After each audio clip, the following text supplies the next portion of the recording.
Hello everybody, welcome to the Ayurveda Institute UK. We are on live now. Everybody can hear me, I think. My name is Dr. Deepika Rodrigo.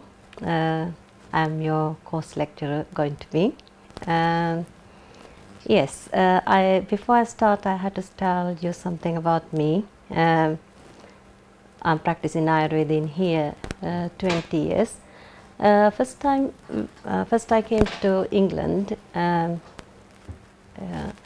used to work in several colleges as an Ayurvedic lecturer, and seems to be everybody seems to think I was a good Ayurvedic doctor and the teacher.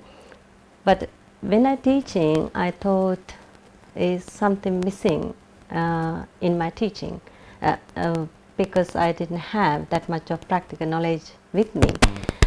And then I thought, to myself, I'm not doing a fair amount of work with the student and telling what I really don't know it works or not. And then I turned myself a little bit away from the teaching and gone to the practical side. And then I started a clinic, and then after 20 years of the practical knowledge, I have seen so many patients, and patients get lots of benefit from the Ayurveda, and you can name any disorders, and it came to our clinic, and we deal with that. We cure so many diseases who Western medicine can't cure. And in that point I thought, yes, that's right. Now I know what I'm going to teach. It's really, I could see within myself it is working, and that is the time me to start to tell other people how Ayurveda works. It is working, and this is the information about how it is working. Then we started college on 2 or 3 years ago, and so many students came out, and they are really doing really well because why the practical knowledge and we have given to them is nowhere else you can find it, I don't think, in UK or anywhere else. And this lecture about what is Ayurveda and how can it help for the people why you learn Ayurveda. And first we going to think about, or we have to discuss about, why we even thinking about Ayurveda, why we're going to learn Ayurveda, and what is the need of Ayurveda in this this planet at this right moment. And we all knows, the allopathic medicine is the prominent medical system in the world. It is delivering a really good job, but we all knows it can't deliver its job to satisfactory level to the patients, and that means, generally speaking, it doesn't work sometimes, and people doesn't know what to do anymore. And then and when people don't know what to do with their health, and they are in a really difficult place, because they looking at the doctors, they can cure me, they can deliver me the health, but when they can't be able to help, and then they feel like, okay, what should I do? And the Ayurveda is the, I think, is ultimate answer for that, because why Ayurveda, the three fundamental pillars of Ayurveda is why we cause illness to ourselves. There are some consuming factors we call is hetu, that is some, for example, if somebody get ill, you can see, even you feel like, oh, I don't know why I got ill, but when you dig it up into yourself, you can really find out, oh, I didn't eat well, I worked too hard, I was stressed, and this kind of thing is like pop into your head and going, and that means about there is causative factors there. Ayurveda always rely on that causative factors. It's called hetu. Then second factor is when person get ill, and we have to identify the patient's the disorder investigate by their sign and symptoms, and then that means it's like a big thorough checkup through every revenues of the patient to see the physical, mental, emotional, and then whole things has to consider it to find out the symptoms, sign and symptoms of the disorder. And as Ayurveda says, the doctor who wouldn't be able to give a big name or diagnose the name of the disease doesn't have to be shamed, but doctor who can't recognize the disorder has to be shamed. And that means we don't worry about the name of the disorder, we have to worry about identify the disorder through the sign and symptoms. That is the second one. First is the causative factors you need to know. Second one is disorder itself, looking at itself, and the physical imbalance or psychological imbalance, how it causes the disease, and then sign and symptoms you have to identify. And third thing is very important thing is how we can tackle this problem, and it's called Aushadha Sutra. And first one in Ayurvedic terms I don't like to use, but I will use it. And first one we call Hetu Sutra, and that means causative factors, and Linga Sutra, that means the sign and symptoms, understanding the sign and symptoms and looking at sign and symptoms, understand the disorder. And third one is Aushadha Sutra, that means how we can cure the disease by using some factors like diet, and giving the right diet, and giving the right kind of lifestyle advices, and giving the right type of supplement or herbs. But in Ayurveda is thoroughly recognized, 90% of the disorder can cause by the diet. And if your diet is good, there is no need of medicine. Your medicine is what you're eating, what you put into your body, and that's the main fundamental of Ayurveda. Because why? If you eat good food, if you behave good according to your constitution or according to who you are, and you can stay healthy.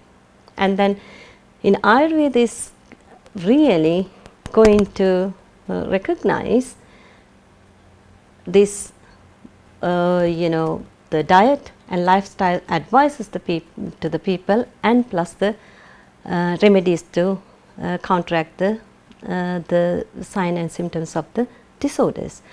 And when we think about why we behave like for example the diet or lifestyle advices, and when you go into emphasis on some kind of advice to the people, you have to think about who they are, and that's the constitution kicking. Because why? Everything what we do as a human being because of our constitution and nothing else. And when you see the little bit overweight person eating a chocolate cake, and this whole thing makes sense. And if you see the little bit very thin person eat a salad and the cracker biscuit, and you can see all thing is making sense, because what we do, because of who we are, because of our makeup or the constitution. And Ayurveda recognize this unique system of finding patients, finding people through their element, either earth, water, fire, ether or air. And individually we are consist with these kind of 5 elements, but some people's that element is, for example, is some people's body, water and earth element can prominent than the other element, and that means you can find out the sign and symptoms is unique to water and earth, and it's called Kapha type of constitution. And then some people you can identify, some people recognize, you can recognize the element of their body is more air and ether, and then these people behaving like air, behaving like, is like very airy fairy people, they very wanting to fly without a direction, direction is hard, and this is we call like Vata kind of constitution. And then third people, like some people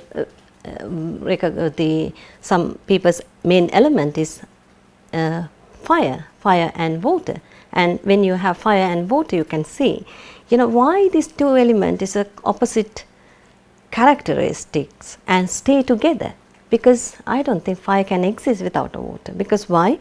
Otherwise the whole world is burning, because why is a fire and water together, but still this person's fire is much more coming out than the water, because why? The fire is the characteristics of the fire, and that means you can see this person's constitution, the makeup is more fiery and doing some things you can recognize with like little bit upsetting somebody or getting angry, getting fired up a little bit, this kind of characteristics. And this is the human nature. If you identify the human nature, I will tell you later what are the characteristics of Vata and the Pitta and the Kapha. That means like when you think the society or the whole world looking at people like putting them all into a same category, and that means this parameters they have sometimes is not working with some constitution.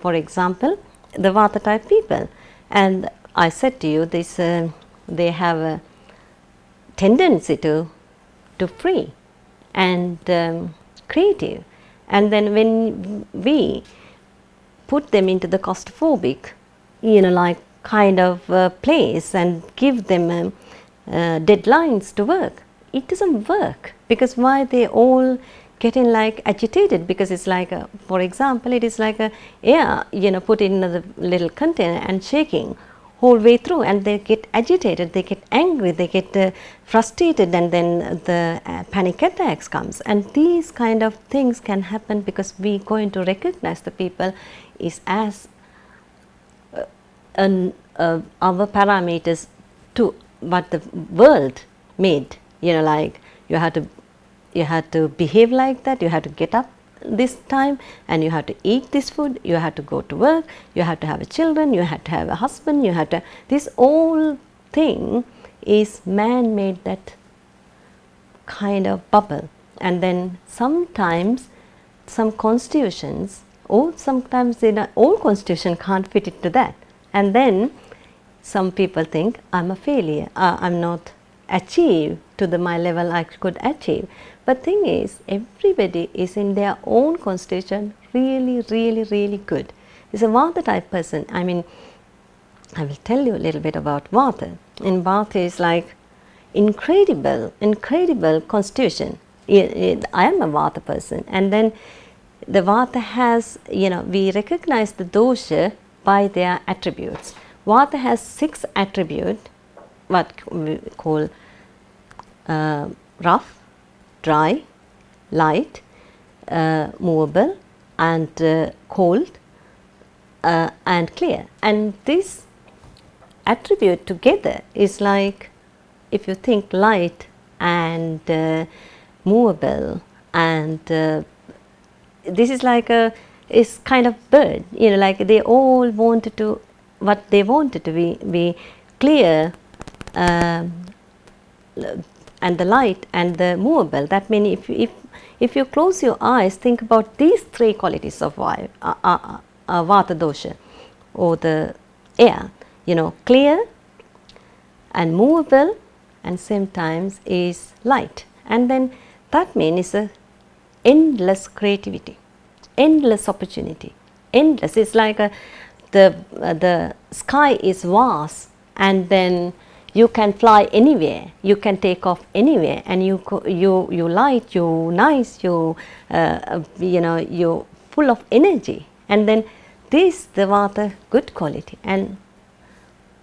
But there are some other interactive qualities as well, like dry, rough, and like that kind of qualities with that. And sometimes is more cold quality, is more difficult to handle. And that means the Vata type people have to more hang on to their creative quality than the other qualities. And your creative qualities in your body has to be enhanced, and that means Vata go in right direction, Vata go in right way. And then you can only feel like, oh, look at that woman, oh, look at that man, and he's fantastic, she's fantastic, she's doing too much thing, and why can't I be like that? It's that kind of thing. But when your Vata imbalance qualities comes, like more agitated, like more dryness, more coldness, more the moving very fast, not clear, and that means they go a little bit other way around. Instead of having that take off nicely, the take off wobbly, and it's called like anxious. Like they repeatedly is coming out, loads of anxiety, the anxious thoughts, and the feeling like trapped, and that kind of thing happen in a Vata disorders, Vata kind of people. And what I'm trying to tell you is when we going to give advice on patients, and the ultimate thing to think about is their constitution. What we doing always is rely on who we are as a constitution. Okay, and for example, if you think about the Pitta constitution, and Pitta is made by fire, and the fire has good and again bad qualities. And good qualities is like they are sharp, they are creative, they are the very determined, and they are very the liquidy, and they go in fluidness, and they go into their targets, and not like Vata type people hang around in they're going to go somewhere, and then they suddenly they take the other direction. But Pitta is not like that. They are having their sharpness and their what you call loyalty. If you promise something, they deliver it, and it's like their ultimate desire is not to disappoint anybody and disappoint themselves, and that means backfire on them so many times, because why? They think everybody should be like themselves, but unfortunately Vata type is completely other category. Kapha type is completely what they can't get it what you're saying, kind of thing. And in this way is a Pitta also very good qualities, intelligence, the loyalty and creativity, and then this kind of thing is very prominent good qualities of the Pitta. And same times the other qualities, and self judgment and self criticism and criticize other people and high expectation, and these come within.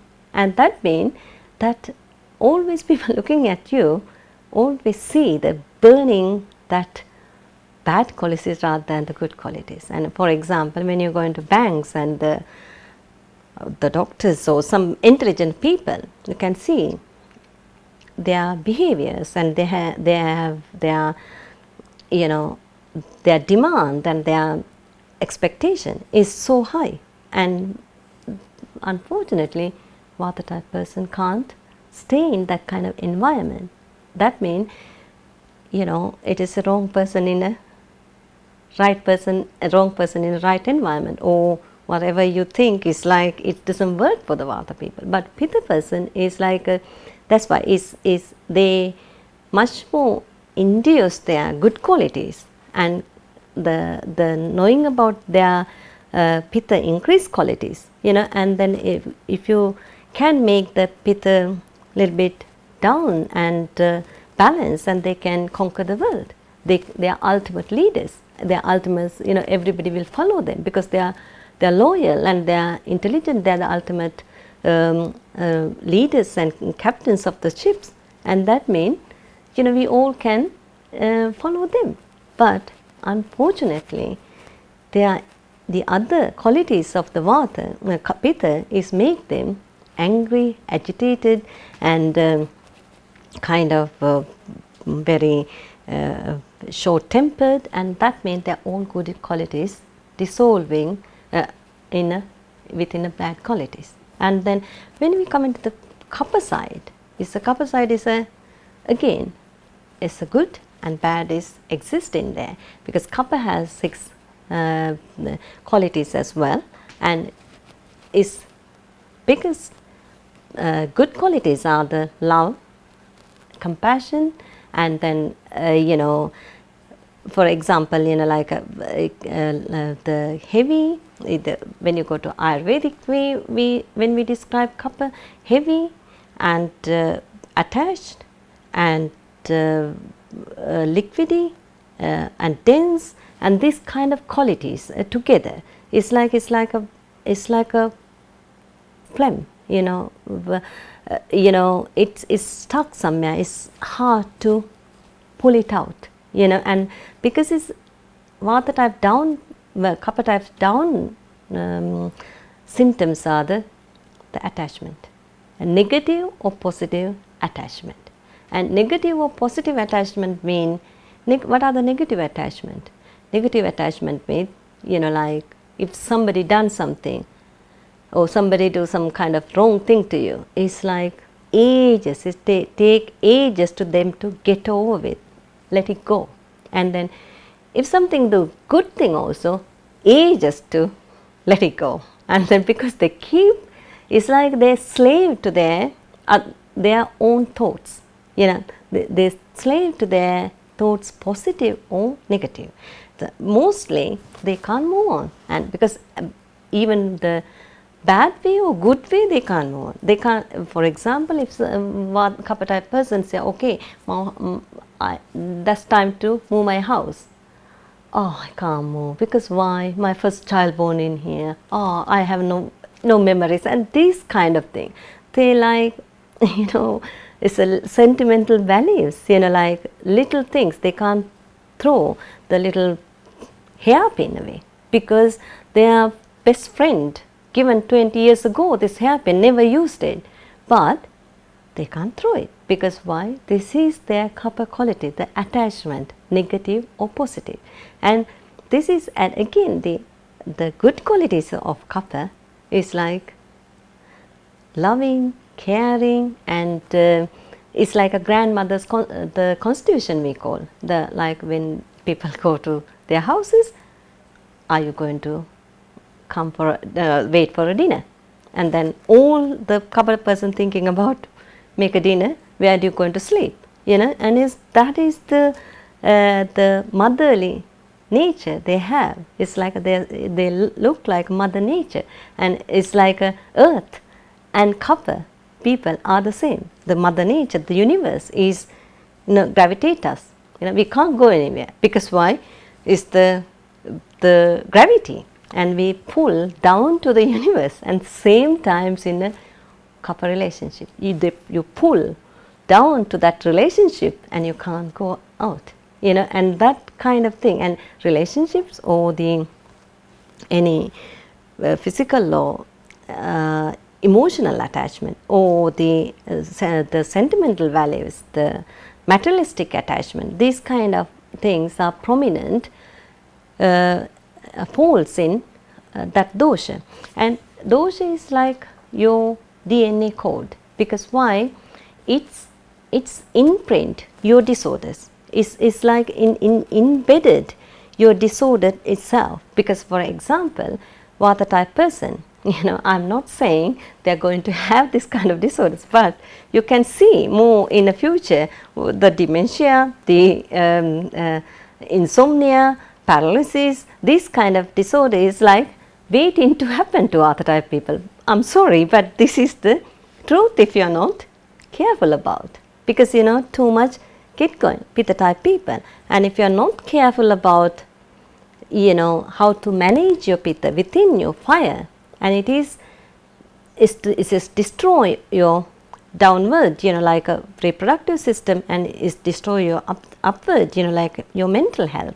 And then you feel like you know, and again the body, the acidity level is rising, and that means, you know, it's like you're always in a guarded kind of person, you know, guarded for the any disorders. It's like you are, the Pitta people's body is acting like without the battle, they prepare for the battle. And this is we call autoimmune disorders, because why? This, you know, this battle going so high, and then what happened, and it's causing internally problem for you, and that means internally they eating yourself rather than eating bacteria, virus outside, or the other things outside. It's called autoimmune disorders. It's much more applicable for the Pitta kind of constitution. And when you come to Kapha kind of constitution, the ultimate this desire to stay in, not letting go, and then this they tend to put gravity around themselves. Maybe the weight, maybe the children, maybe the unnecessary emotion with the breaking up, making up, this kind of thing, and then clutter around them, and they can throw out and throw away things, and these things is and killing their outside world as well as the inside world, like obesity, diabetes, that kind of disorders, because they are, you know, the desire comes to gravitated, and that means their desire to eat something is much more prominent than the other constitutions. And these are the constitution. And other things we are talking about the relationships and the constitution, and that is another really prominent examples I can give it to you as an Ayurvedic doctor. And everybody says, you know, why you know, like I can connect it with everybody comes to see me like, oh, they see me like they are, you know, like the very close relative who knows you very well for long time. Do I know them that way? Yes, I know, but no, not knowing through them. I know their constitution. They could behave like that. They used to be like that. They are going to do these mistakes, and they are suffering from this or that. Can be, could be, and this whole together. And when you read the person, and you can see, you know, and me and them, they can see I know them really well. And then they trust me, and I mean, because of the constitution and because of, you know, my love and compassion to people, and same times, you know, they trust me, knowing I know them better than they know themselves. And it is the blessing of learn and knowing the constitution, you know. And for example, the Vata type person comes to the clinic, you know, like a lot of timing, you know, like you have to cater to them, to their constitution, and that is the biggest advantage as a practitioner, as a student, as a the future practitioner you can have, because knowing the person, cater what they want, not what they want them, what they are going to give them, is not that. What they want, we can cater to them because we know them, and that is the biggest advantage you are having, knowing Ayurvedically the person's constitution. For example, Vata type person comes to the clinic, like they're nervous and they don't see you like a direct eye contact, and they are like dressed differently, maybe unmatching, not matching, and no that much of care of like themselves extend to the Pitta type person. And same time they very easy with you after you know yourself, knowing you. Other than that, you have to have very much comfortable environment to them to be relaxed, and same times to let it go of their emotions and bind them with you. And then if you can make that environment, and they unstoppable, because when they come into the clinic, and then sometimes the Vata patient and me, I am Vata as well, and then I had to ask them to stop, or can I talk, because they don't stop talking, non-stop talking and talking and talking, because when they trust you, the whole thing is coming out like a volcano, and nobody can't stop. And at the end of the end of the consultation, they ask, what you going to do with me? And then how do I ever even think in doing something, because they don't give me 1 minute to talk about anything about them or the disease, and that is their constitution. And then end of the day is understanding them and doing, stopping them and getting, getting to know them really well, and treating them is like a blessing. And again, as Vata type person, Vata patient comes, because of our constitution is very similar, and we can bond more quickly than other constitution, and that's what Vata constitution have. For example, the relationships, so many girls comes, or the young girls, and then they're too excited meeting a boyfriend, and then saying to me, oh, he's the one I'm looking for, he's so fantastic, he like paragliding, he likes these mountain, some kind of skiing, and he likes this, and he's always very artistic, he can sing, he can dance, he can, the whole Vata things they describe. And then I think, good luck to you, because you are Vata person as well, but I can't put the cold bucket of water to them. I think, okay, you have to find out this, go through that, because the first half of the relationship, it was so fantastic and so enthusiastic, and then they just flying through the, glide away through the air, and then it's like whole world of theirs, and then little while gone, the excitement finish, and excitement finish, the second half of the relationship comes commitment. Oh God, don't talk about the commitment to Vata type people, because they run away 1,000 miles, because why? They can't get hold it to anybody, and it's a very hard thing to do. They have that, I have that, lot of people come into the fertility, the Vata women, Vata, the girls who is 40 and 45, in between that. Then I ask, what did you do until, this time? Why didn't you try the 35? It's too early, because why? They can't do it because it's just in case I got pregnant, what I'm going to do with this, because I can't go paragliding anymore, I can't do skiing anymore, I can't do my things anymore, and this is so hard. Vata, it's like they're thinking, because nothing wrong with that.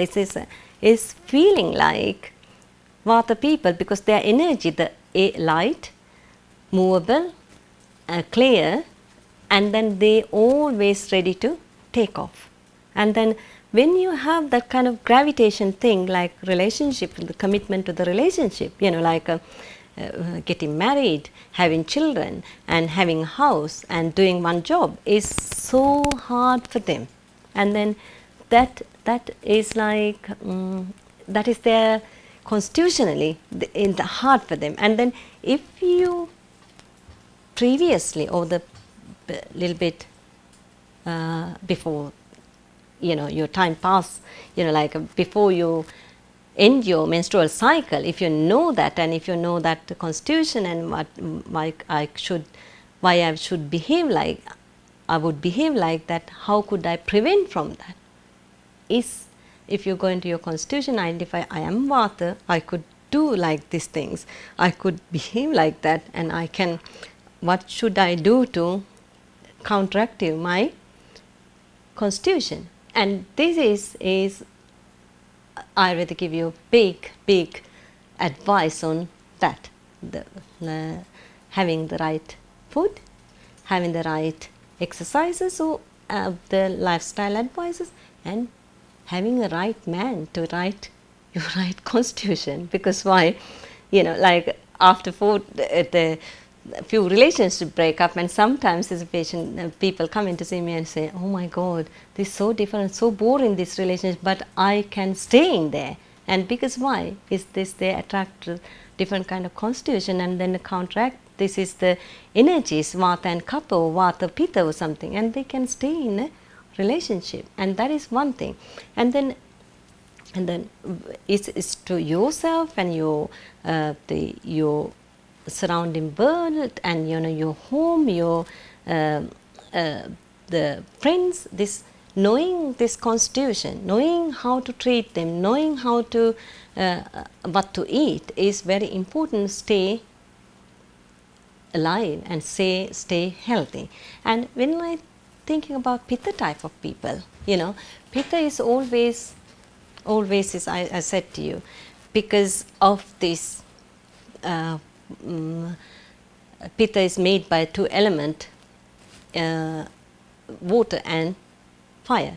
Water and fire is a very different element together, and if you can balance that water and fire element together, I think you are the person. And because why, all the spiritual leaders, Jesus Christ to Buddha to Allah to all the spiritual leaders are Pitta balanced people. Because why, they could manage to get that fire and water together. And it's a fire and water is together, is like a, in that place is nothing, it's a complete utter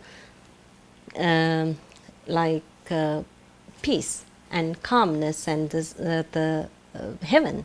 And that's what is the Pitta balanced person is, Pitta balanced state is. Water and fire, can they make balance itself together, like exact balance, and that is ultimate bliss. And like every Pitta person can reach to the point like that, and that's why they can be good leaders, and they can be Jesus Christ, because they have ability to reach to that point. And that means this is a very good constitution if you work on it, and if you knows what is balancing you, and this is the ultimate good constitution again. And the more what happening in a general condition and the normal way is always Kapha is going down because of the gravity, or the earth element going down and fire element going up. And then if somebody see the Pitta person, all they can feel, they can see is a fire element is so high. And that means you can see the people's anger, frustration, thinking about other people, everybody is incompetence and incapable to do things, and why they are not like me, and the whole world is like full of lazy people, and this is the why is the kicking inside, because why you want to achieve to that ultimate pitta, like desire to reach into the point you want to reach, you can, and then you see other people have to go with you, other people have to be with you in there, but it's impossible target, especially pitta and vata relationships. And then I have so many, sometimes I became like a marriage counselor, because people come into the fertility treatment, and I thought, oh God, before you get the child to this relationship, you both need to get balanced, because otherwise there's no point even thinking about, this parenting is really wrong, because you're quarreling, and then the child has no nice place to live. And that means as Ayurvedic doctor, my desire, this unborn person to put a sanity place, peaceful place to live. And that's mean, we have to counsel the mother and father as well, like both people. And then especially what I'm going to say is pitta vata relationship, because vata, this tendency to go a little bit off, always annoy pitta, because according to pitta's the aim, they can't do anything right, because why? They take off somewhere else, and that's their nature. Like I'm going to shopping and end up with somewhere in a friend with a cinema, and that is their way. And they go into cinema, they end up with a shopping, and then like that they quite easily change their mind, and they go to what they what they feel like at that point is important for them. And pitta is not, they are going to shopping, they're going to shopping, they're going to cinema, they're going to cinema. And then the husband asks, like, why do you do this? Why are you not doing what you're going to do? You're doing something else. And then it's like sometimes the pitta to vata not trustworthy that much, and that means I have some couples, like, because the pitta husband stay in a work in a bank or some kind of very prominent places, come home, and all he can see the disrupted house, the children running around, and the whole house is a mess. I didn't cook yet, because she has done some gardening, and she has some flower arrangement, and she's going to somebody else's birthday party, and this is the vata is. And then is that point, and then the husband say, why don't you do the ultimate thing in a house, looking after children, cooking and cleaning, and have a house? And then here we go, that is the vata. And then Pitta saying, if I was staying at home, I will do that. Yes, you would, because you put focus in one thing, they will do that. But vata is not. And then this is the ultimate row between that. And then at that certain point, what happened is, because of the pitta is going high and high and high, because the wife doesn't do what what he expected her to do, and that means instead of with the pitta's the kapha or the pitta's water quality is not stimulated at all, and is instead of pitta's fire quality stimulated all the time, and all the time is like his embedded idea in his mind is, my wife is useless because she can't do anything right. And then what the people do is, because of that, and they feel like they're going like a mouse in a room, because they can't even do anything. And then some people ask, my husband comes, why I am shaking? Why can't I cook? Why can't I do even sweep the floor or hoover in the floor? Because I do everything wrong. Because why? The judgment is there, and then they scared for the judgment. And that means vata is going so low, pitta is going so high. And then what happened is like this is the disaster marriage is coming, because the people, the so loving two people before is come in a different direction. And then when they come to us, like, okay, this is your constitution, this is Vata, this is Pitta, and behave nicely and eat right food and doing right thing, and again they can get together. And it's like a ultimate good, the karma for me at that point, because because the child is going to born to the bad situation. I make the good situation to child to born, then after that it's going to be bad anyway. Child, all ruined by that. But it's anyway, this is the way. We all thinking children are angel until we're thinking of 13. And is again, I will tell you why kicking up in the children when you're 13, the angel becoming monsters, because why there again is a constitution, and then constitution wise we think we Ayurveda recognize birth to until 15 is Vata and Kapha prominent age. That means all toddlers to newborn to toddlers to child, adult child is like very sweet, very very nice, very loving, caring, and then very eating cup of food like the sweet milk and this kind of carbohydrate, and that means they have mother's love, they attach to the people, and this is like all the kapha, and same times they are very playful and running, doing some things, and like endless energy ball, and the Vata Kapha constitution, Vata Kapha age, and at that point is, you can say, like a sweet little angel with a creativity and nice and really nice children. You love to have the toddler. The newborn is much nicer. Toddler is like a little bit demanding, a little bit coming out. The adult child is like this, like little bit so tighten your seat belt and sitting down, and what's going to happen next, and that is the second time. And because when you're 13 to 15, that is, we call is a flame of the candle starting, is little bit of fire, Pitta period is coming 15, and then the little angel becoming monster, and monster becoming more monster, coming little bit go fire age, Pitta age is coming 13 or 15 to until 50, and then that age, that's called as a Pitta age. Pitta is a prominent age because you do or you don't do. That kind of age is fire age, because you go into universities, you go into study, you're working hard, you go to your job, you go to your car, you go to your wife, you go to your children, you got your everything in that period, and then Pitta has to be more prominent, 15 to until it's like a candle, burning and coming out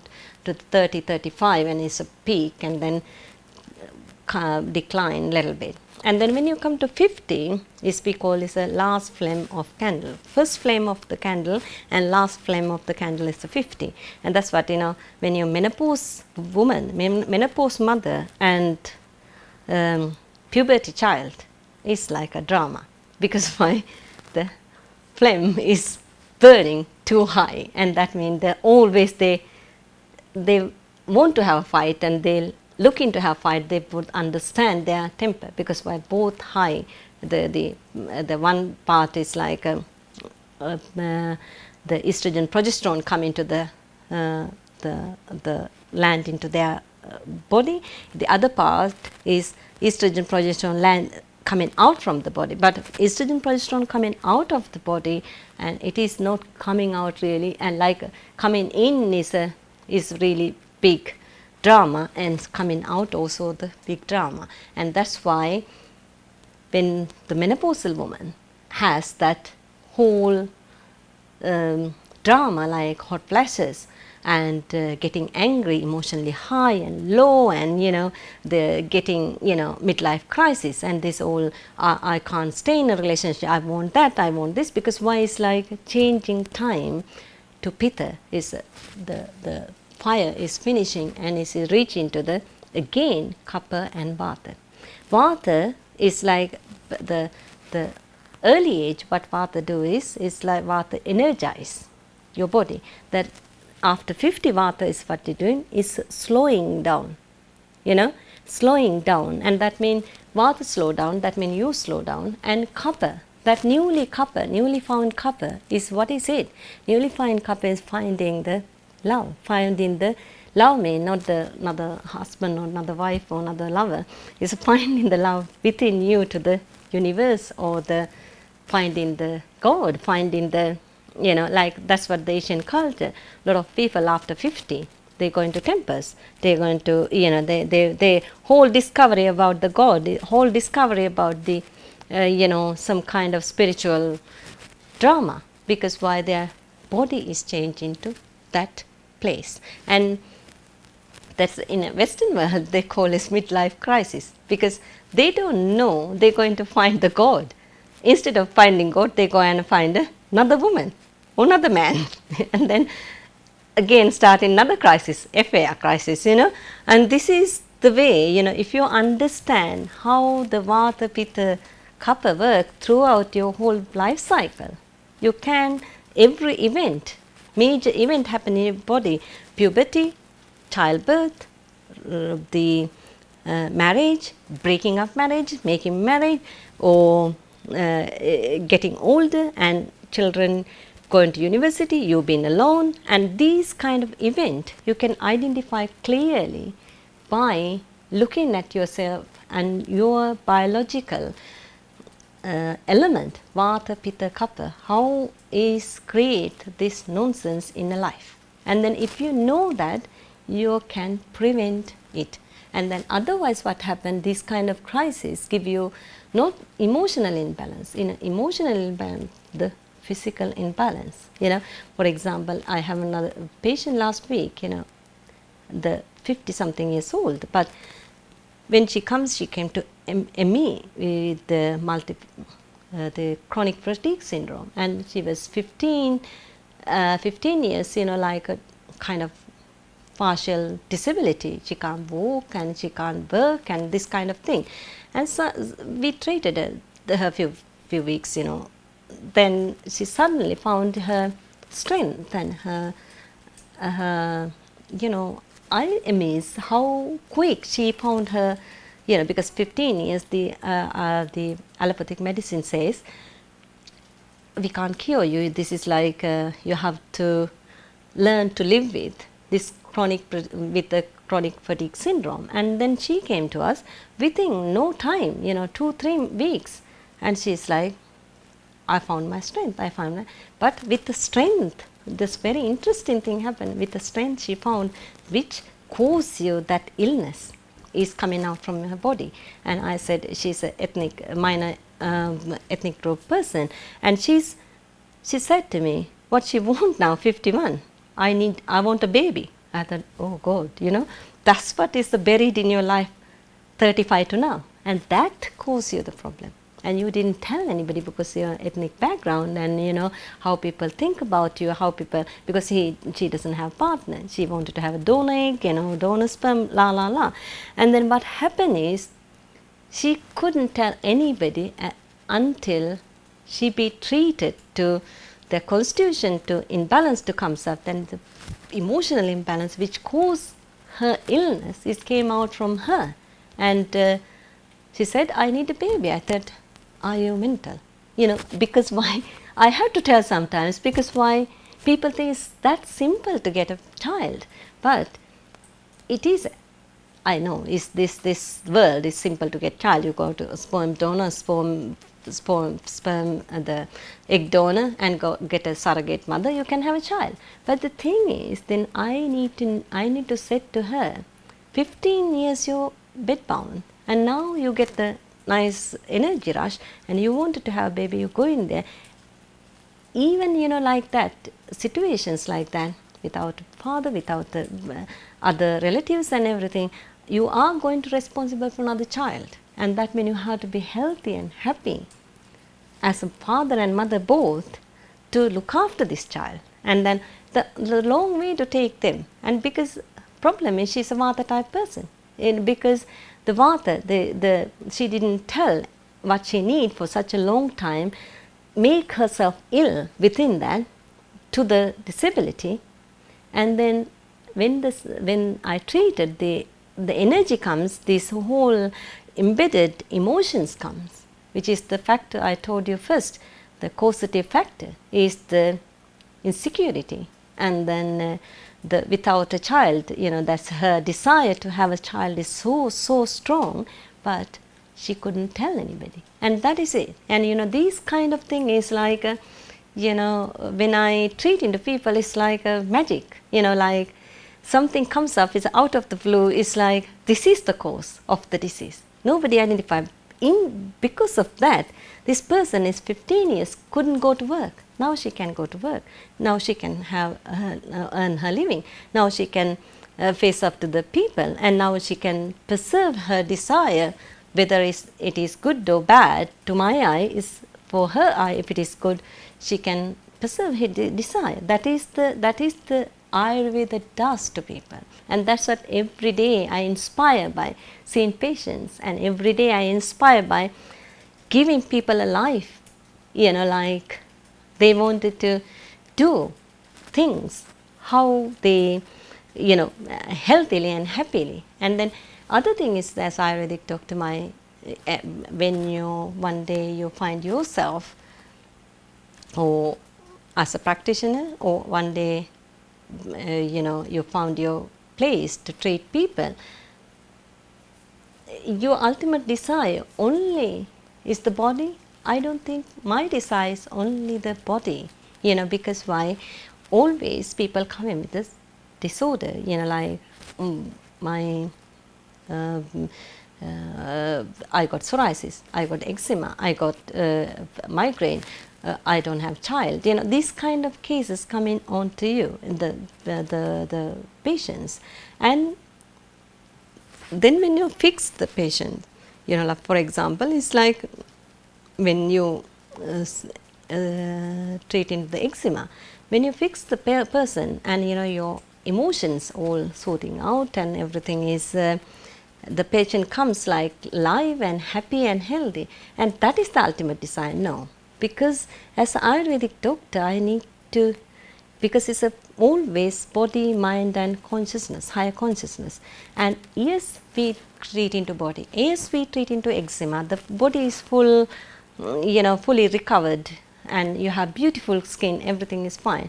That is the ultimate desire. My expectation, I don't think so. My expectation is, I think I always said to the patient, your body is a temple. Look after this temple, because it's like eating right food, doing right thing, and not getting ill, and being happy. And this is like look after your body. Why you have to look after your body?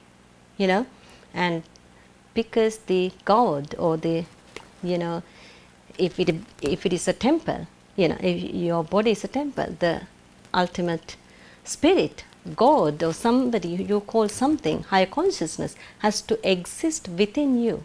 And that's why you need to look after yourself. Because why?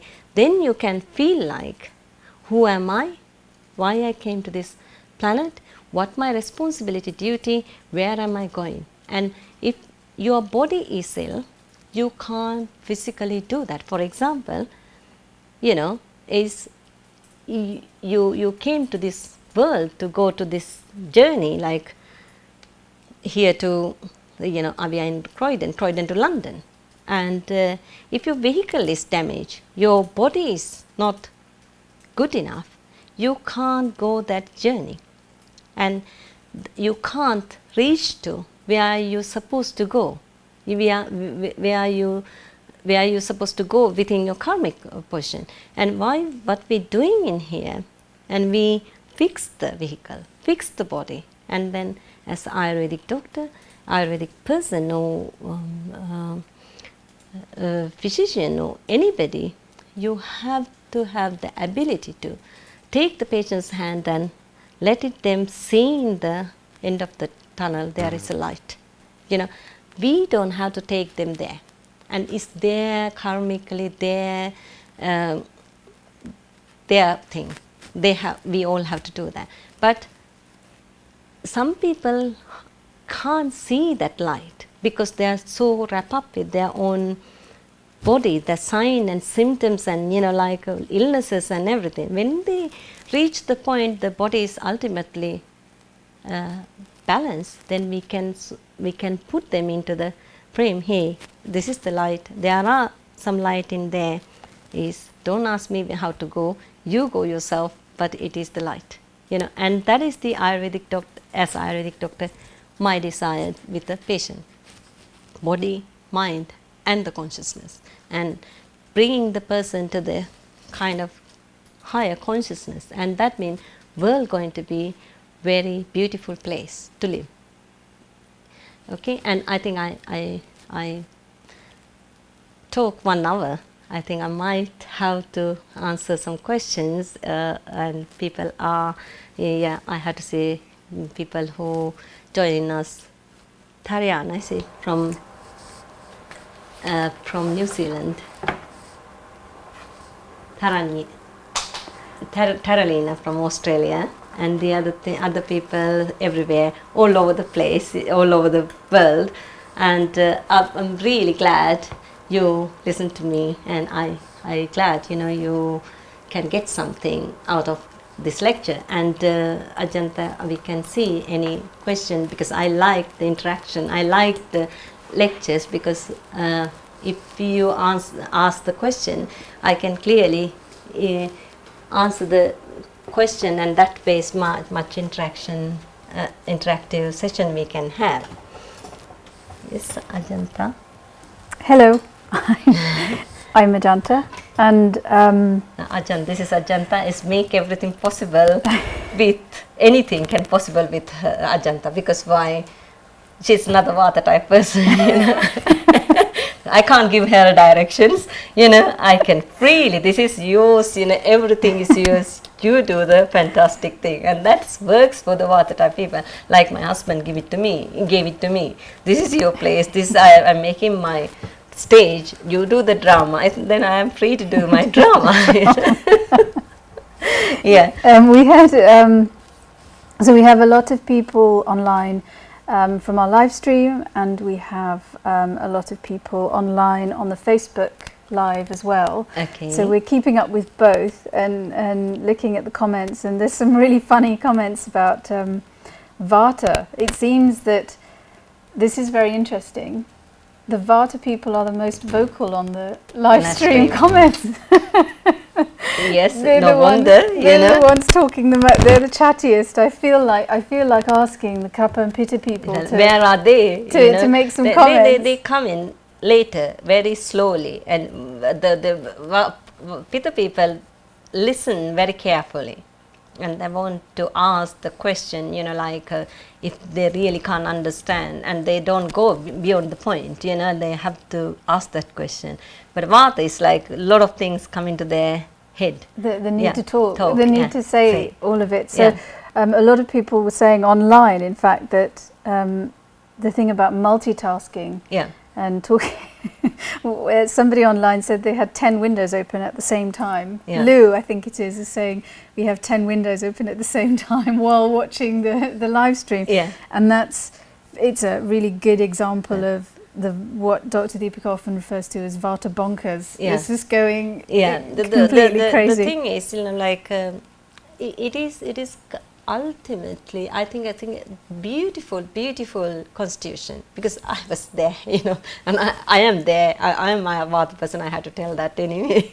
It is, if you identify correctly, if you manage it correctly, you can conquer the world. Because why? It's like a conquer mean. It's like you don't own the world, but you can see, like, here I am in the world, and I am here, everybody can look at me, I'm like a free bird flying around there, nobody can grasp me, because why? I am Superman kind of thing. It's like, it's a Vata is like that, and Vata energy is like that. And then around Vata people, people become alive, because why? It's like people call party animal. Ultimately, Vata people is party animals, without Vata person there's no party existing, because until the Vata comes, like everybody is like, I will give you the example, Vata Pitta Kapha people go into a drink in a pub, Is how interesting that is. You know, Vata person, hey, come in, we can go to have a drink. And then the 2 drinks gone on to their, the Kapha person is just in case is very slowly drinking, and Vata is the quick to drink 2 glasses. And then what they're doing, what the Vata person doing is like stirring.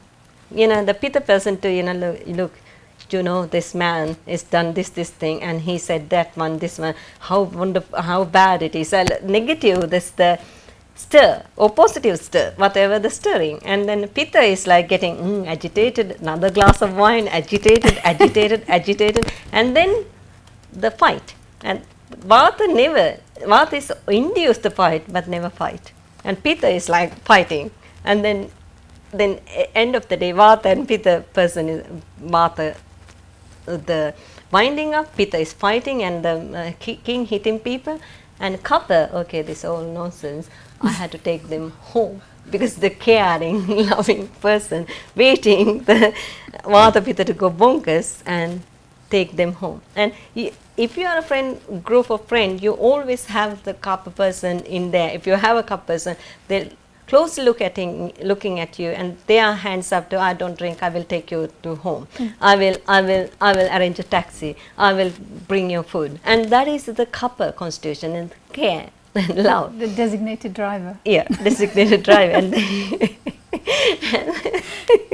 And the Vata is like inducing, and either the anger, either the party, either the drugs, either everything. It's like whole thing get going with them, and that's what is a very addictive personality. Vata is a very addictive personality. If you are a Vata person, never touch alcohol, never touch drugs, because it is the end, because why you can't come out. It's harder to come out. It's harder to come out, and it's like, because it's like they knew the sensation of going, you know, like that when you have drinks, you know, like, or drugs, you know, like, or the marijuana, this kind of thing, and then it's give the element which is fly, and they can not stay in a body, they can fly away, they can have another world, they can enter the whole together, and that means they like to have that kind of vehicles. So Taralina was asking, well, a couple of people said, what are we going to do with all the Vata people?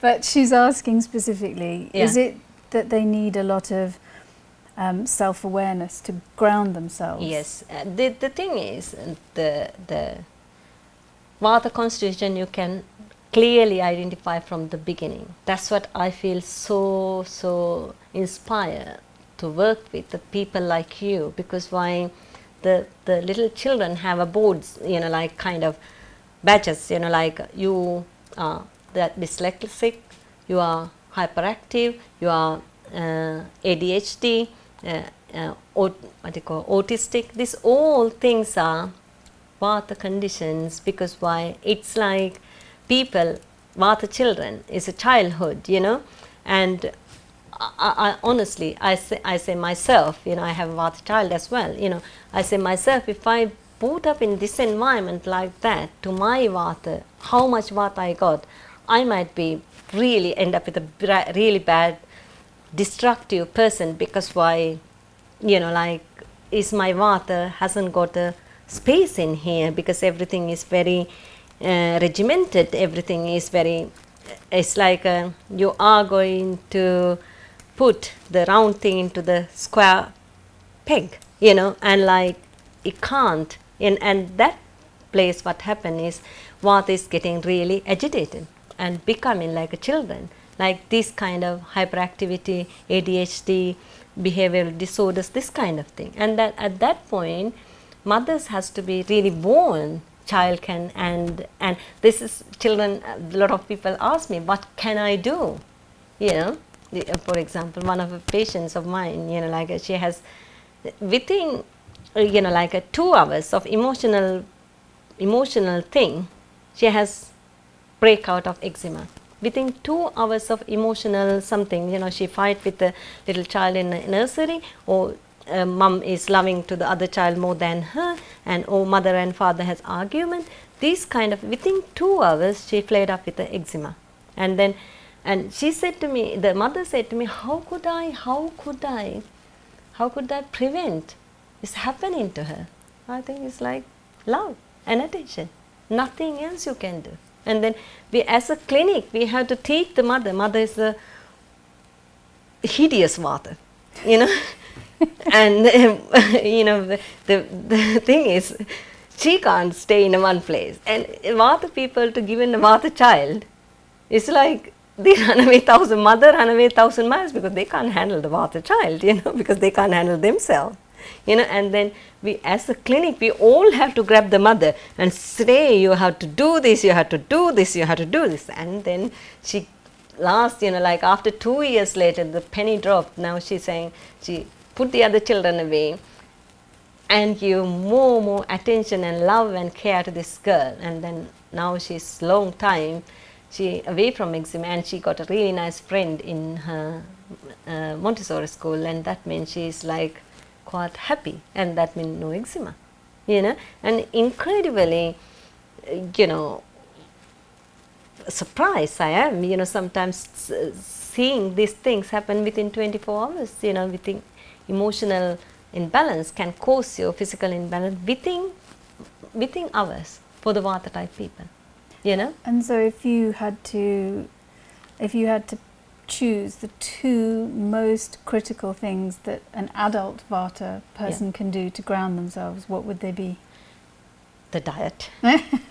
Mashed potato. And everybody asks me the same question.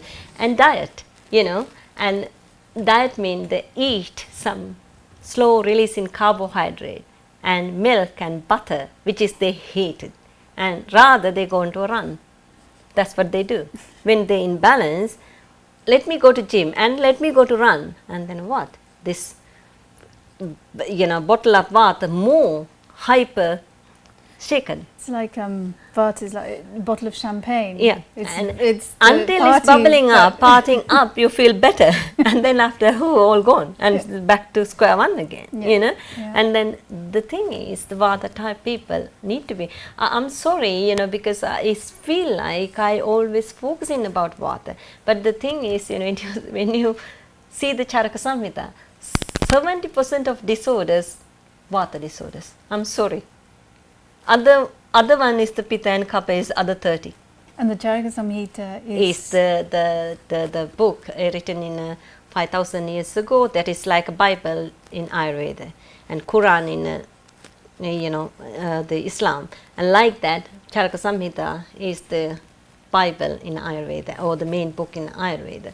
And these, whatever the ancient rishis says is like the energy transmitted to the rishis, you know, through meditation, and they got that knowledge, and they put it to writing like a verses in Sanskrit into the book. And we learned that one in university. Charaka Samhita's main books, you know, 3 volumes, and the Sanghita is like mainly in a surgery, Ayurvedic surgery, in 3 volumes, and Ashtanga Hridaya, another main book. It's all consist with the sloka or the verses or sutra we call, and we have to by heart that slokas, you know, in university. Still I know the lot of people, because it's like every disorder they describe by these verses, you know, like the sutra, and it is true to today and 5,000 years to go to today, because nothing has changed. Not like allopathic medicine, you know, today is vitamin C is good, tomorrow vitamin C is bad, today a glass of wine is giving you life, tomorrow a glass of wine is killing you, and not like that. Whatever they said is stayed until to this minute as a true health warnings and health, you know, the description about yourself, how to be healthy and happy in this life.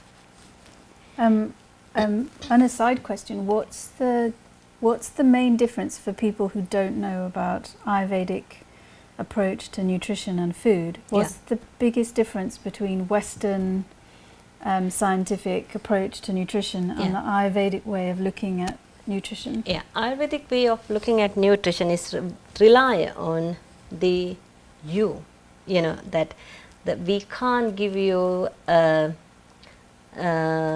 generalized advice to everybody, and is rely on your dosha and who you are, what imbalance is suffering from, and what imbalance you're suffering from. According to that, your advice has to be changed. And for example, if you are I will take one of another constitution, because we are talking to all the time about the constitution is not fair, and we take a couple type of constitution and little bit feeling like overweight and or having a little bit of depression or something like that, and when they go to GP and then or conventional medicine, and they ask them to exercise, go for run, exercise and don't eat, and this one, if they can't they know about that?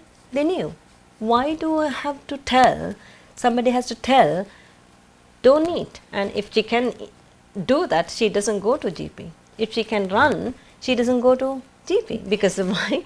She know people are not mad. She know they know I shouldn't eat. I shouldn't eat the food, the bad food, or I shouldn't eat sweet. I shouldn't sleep, and I have to do the vigorous exercises. These things they knew, but how you can do it is another problem, because that's what the Ayurvedically, when the people are overweight, we consider about their Agni, the digestive fire, and we call roga sarve pimandagna. That means every disorders can caused by the impaired digestive fire.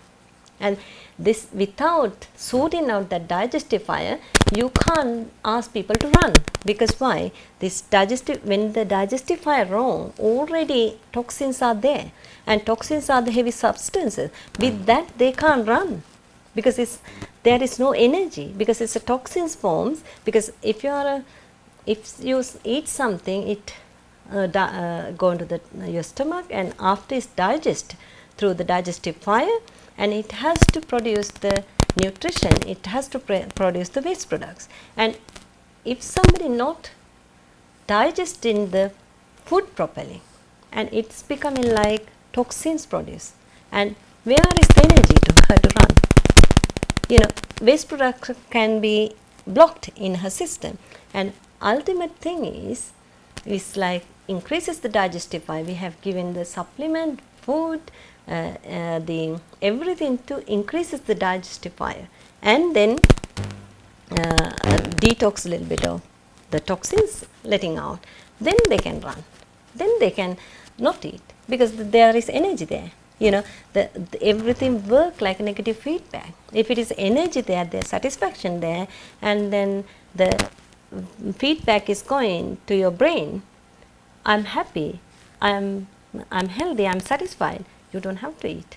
But if it is not, what happens is all the time the positive feedback going on. Go and eat. You are not satisfied. Go and eat. No, you are not satisfied. That causes you depression, and eat some things more.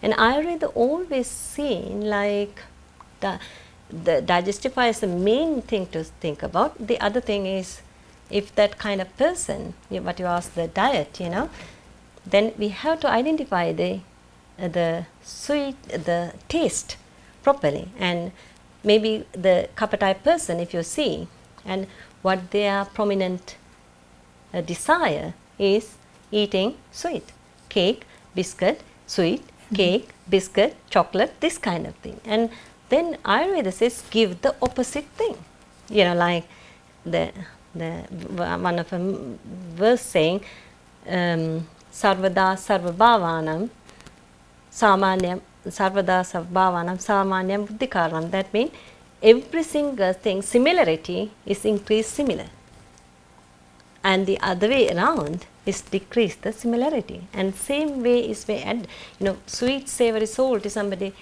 attracted to somebody. If somebody attracted to that kind of food, what we going to give them them bitter, astringent and pungent, and that means counteractive, these two things, and that means they feel like tongue palate is satisfied, you feel satisfied, positive, negative feedback going, and like this positive, the person is satisfied, you don't have to do anything. But we're always attracted to the thing that we are. As opposed to the thing that we need to balance ourselves. But you are in a balanced stage, you don't. You don't. Yeah, you somebody who balanced stage, you know, for example, a balanced person, you go and put thousands of chocolate cake, biscuit and pudding and, you know, things like that. Are they going to touch it? No.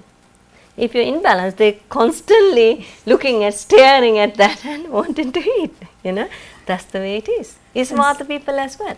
If you're balanced, they're attracted to things like mashed potato, rice and dal and curries and, you know, this kind of thing, and plus, you know, cook warm food.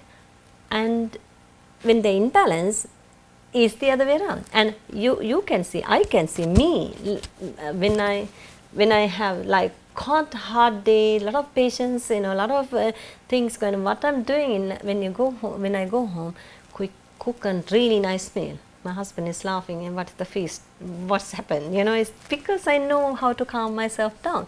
I cook rice and dal and, you know, like nice chicken or something very nicely, and putting all the effort to that and love and everything, and suddenly it's going totally calm down. And for Vata, most importantly, the mind calms down. Mind calm down, and because when you're cooking, there's something you're doing, your attention, you're putting the attention, and the creativity comes, and then your mind calm down, and then your body calm down. What comes out of your creation with the love and interest and attention is a really, really good food, and everybody can enjoy, and same time yourself, you calm down. And that is one way. Or you can say, little bit upset, I have a very bad day at office, I go for a run and have a crackers. And that one also you can take it. And what is happening then next is more that winding up more. And you never calm down with it. You feel like you run, you calm down. No, you just aggravate the energy to compensate your negative element. That's what you do. But so the Ayurvedic diet is, there's no such thing as an Ayurvedic diet. It is so individualized. Individualized. Would it be fair to say what might be a medicine for me might be the poison for somebody else? Person. Yes, and it is no generalization Ayurvedic diet for anybody. You know. Okay. A lot of questions came about. Some of our own students answered the questions online to other people. That's really brilliant. Yeah. But for everybody, I'm going to ask Dr. Deepika, the constitution you have at birth, the Prakriti, is this something that can change during the course of your life? And can it be affected by things like genetics or the environment that you live in, and diet and lifestyle? And it's the person come to mother's womb, you know, like for example, the couple wanted to conceive a child, and then this environment, from that very point, the sperm and ovum is connecting, and your constitution is deciding. And it's like your father's constitution, your mother's constitution, and we call Janma Prakriti. You know, Janma Prakriti mean, and that timing, your mother's and father's element is going to combine with your soul element and making that. And then again, Kala Prakriti, the time of conception is affected to their constitution, and that's what the horoscopes are. You know, for example, you know, when that the moon is so, the full moon days is a Kapha is prominent element in the world. You know, and that means some couple can carry that person, full moon people, you know, full moon day they conceive.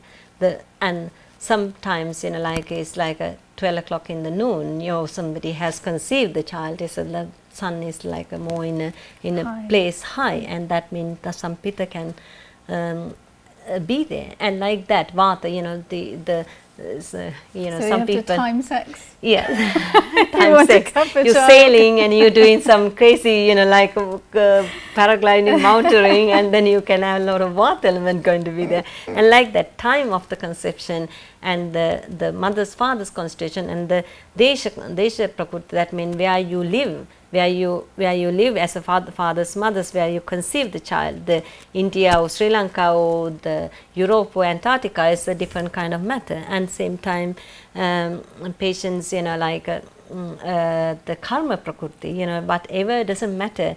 Your karmic kind of situation can sometimes is connected with that, is wipe out all the things, and karma prakriti can be prominent. And that means, that's what he's saying. Some couple said, where the hell I got that child? He's not mine, he's not my husband's. It's like, why I have that? It's like, here we go, this karmically, it can be different kind. And then again, some kind of very bad parents, you know, alcoholic, you know, uneducated, or they're very much in a very bad moods and angry. And these kind of people, like the kind of people born like a saint. And then where this person come to this kind of environment, and this is like always mystery. And I think it's a karma prakriti is like giving you answer to that mystery all the time, you know. And any other question? Taralina was actually asking, she said she believes she's very kapha, and she said that she's been told that kapha compared to elephants, because they're very slow. And I think Mel explained that it's also true that elephants are very caring towards each other, and they're slow to learn and slow to forget. Of course, it's like elephant has a very, very, very very good memory, you know. They can identify from the very, you know, that like if you give some, I heard from the elephant orphanage in Sri Lanka, some foreigners comes once in 5 years, sometimes the baby elephant, they give the feed. They identify that person after 5 years later. And it's amazed me when they're saying that, because there's a memory, the recognize, and the gratitude and the care and the love you can see, you know. And then they can't forget that person. And, you know, like the something, it's a sentimental value, I say. One day that I was, you know, the elephant mind might thinking, I was in orphanage, I don't have milk, somebody comes, you know, and give me with a love and care, because the foreigners are very different than native people in Sri Lanka, because we see animals every day on the road, on the jungle, everywhere. We don't very much care. But when you come from some other countries like here, you know, and they surprised by seeing elephant and surprised by touching elephant, and then they have there's all the enthusiasm, love and attention, everything is come with, and they give something to the elephant. They remember after 5 years they recognize the same patient, same person. Wow. It's a light elephant story. This is really beautiful. What's the name? Taralina, yes, it's a very good example. It's a very good example. Nina was asking, she said, we have a problem with obesity in the West. And she said, does that mean we have more kapha people in this society, or what? And actually, as a related question, Mel was saying we also have a lot of eating disorders, anorexia, bulimia. So can you say a little bit about that? Yeah, it is due to not more it's the constitution. It is more to our chakra. It's the first chakra. You know, when you go to learn about chakra, our energy point in our body is the line on our physical energy and the spiritual energy. That alignment, the chakra is the point in a body can grasp our spiritual energy, is called chakra, is the point. And there's 7 chakras in a body, and the Muladhara chakra, first chakra, is the one is responsible for that, because first chakra, the Muladhara chakra, staying on 3 pillars, and one is the survival. Survival means people to eat, as a person to survive, you have to eat. something, you have to drink something, and otherwise you don't survive. That is one thing. And then as a generation to survive, you have to procreation, sexual need, and then you, as a generation, you survive. And as a whole being, you have to survive. The spiritual existence has to be there as well. Then if somebody taken that one pillar out of the three pod, what do you call that? Tricaster. Yeah, one and other two is going to be gravitated more. Can I just interject there to say, in Western society, of the three pillars, which in your opinion is the one missing? Missing is spiritual gravity. And that means, because you kick out Jesus Christ very quickly out of the scene, and then you didn't replace somebody into that. And then people like this, when you come to the Eastern countries, Sri Lanka, India, some countries, they have strong spiritual gravity. And that means other two things is balancing itself. And when you take that one off, there's a survival and procreation is the one much prominent. Either people eat, do sex, and or not eat, do sex. And this is like a materialistic influence, or this both is not going to give a satisfaction until you bring the element back to your life. And that is the matter. The soon as that's what is yoga meditation is very popular in here, because there is no kind of God exists in that kind of area, and they take some kind of spiritual, some kind of union to that. At least it's working. But again, the misuse of that is bringing you some other imbalances, for yoga. They use the yoga to body to get balance. For what? We came to body, with the body, to do something without identify who am I, what my responsibility and duty and my prospect and my journey. What's the point of having a thing body? It's not the fundamental achievement from the yoga. So what you're saying is either whether it's excess eating or excess deprivation of eating is caused by lack of real fulfillment. And the fulfillment has to come from the three pillars. Yes. The Muladhara Chakra, Kundalini. And three pillars are balanced, then people desire to have unnecessary sexual activities. And unnecessary eating is going down, because there's spiritual, some kind of gravitation there. And that is the only way to calm down these two. Otherwise you can tell people 1,000 million times. That's what I say. People come in to see me, and I have to fix that pillar into their life. And that's what I said. That's as my as Ayurvedic doctor, what my aim is, show them a light end of the tunnel. I don't have to go there. I don't have to take them there, because I'm not a guru. That guru, but you can find some. And I just want to show them life is more to that. There is something you can achieve. That is a consciousness. That is some achievement you can do, and it's make you happy, healthy, grounding, and absolute bliss. And I think all our students will remember that when the last time you gave this lecture about the Muladhara Chakra, we identified that Donald Trump's major issue was lack of fulfillment in his three pillars. Three pillars, there is one pillar completely missing. One pillar missing, too much money and materials. There's lots of people are saying they really love hearing about the perspective on spirituality, and Lara was also saying people in the West generally don't have the 6 tastes, which means is another aspect to nourishment and fulfillment from the food itself. So they overeat. That's also a part of it? Is a part of it, because for example, some kind of people saying, like some group of people who is bound into that vegetarianism, vegan, and spiritual eating, sattvic eating, this kind of so many things there. And then aim should be is balancing the, your palate.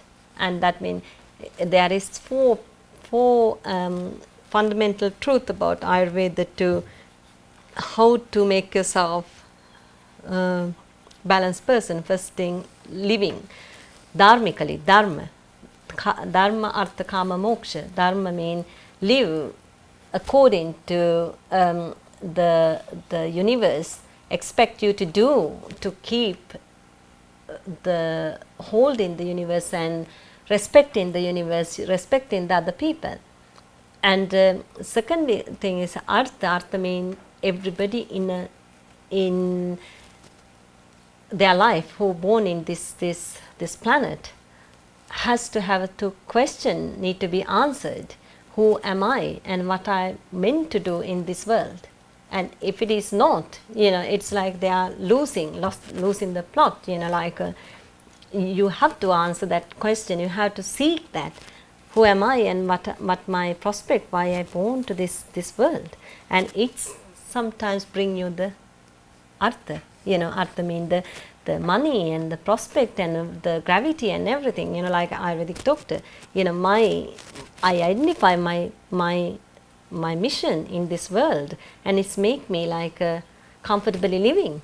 And same times I can do what I want to do, what I wanted to do in my mind, with you, everybody, because it makes my living out of that what I'm doing. And then this is the artha. And third one, that's the answer to the question answer. And the kama means satisfaction of the five sense organs and the mind. And then as a human being we have a responsibility, and we have the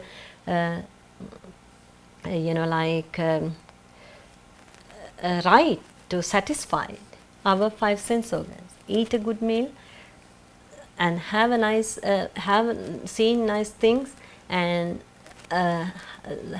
listen to something you like, and having a right relationship, having a good sex, and having the friendships, having a sensation, and this kind of thing is the kama, not karma. Kama means like a Kama Sutra. What is kama? And we have right to have that, but we have no right to abuse it. And that's what is coming to the tongue and the palate and the balancing the six taste, because we have right but we can't abuse it. And we have right, right means the when you have the six taste into your in your food, and it is like is palate is completely satisfied and counteract the like over stimulation, and that means you feel fine, you feel grounded, you feel happy. And that is like karma. Good karma is bad karma. I mean bad satisfaction eating one taste for a long time, and it is bad karma because why? It is like dissatisfaction is bringing you to your body. And the last thing is the dharma, artha, kama and moksha. Moksha means everybody in the planet has to think about what next. What next mean? Next after this, after this life, what is going to happen? And then you have to have a question marks in it, and then you have to find it. You have to go to that. Like I think it's like everybody. Otherwise, what's the point? What's the point? What are we doing here? Yeah. The one thing I think was quite a revelation for me, and I know it was a revelation for so many of our students, the idea of meditation and spiritual practices, for all of us, it was a huge revelation to understand. In order to have the pathway to everything you're speaking about, it starts with nutrition. And it took a while for the penny to drop for me to understand that unless the body is in a state of balance, the mind cannot be in a state of balance. And if the mind is not in a state of balance, the access to higher states of consciousness is impossible. And I think the most impactful example of that was Alexandra, who came to the clinic. The nun, Buddhist nun. And yes, she came to us. She's 70 something years old. Like it's like very spiritual enhanced person. She been a Buddhist monk from her 30s, you know, and when she entered the clinic, we can see the peacefulness and calmness around her.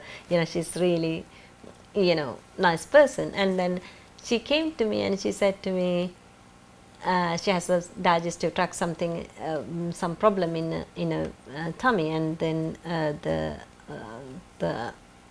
she can't digest the food, and she's feeling like heavy. She feel like very painful, and she said to me one thing, you know,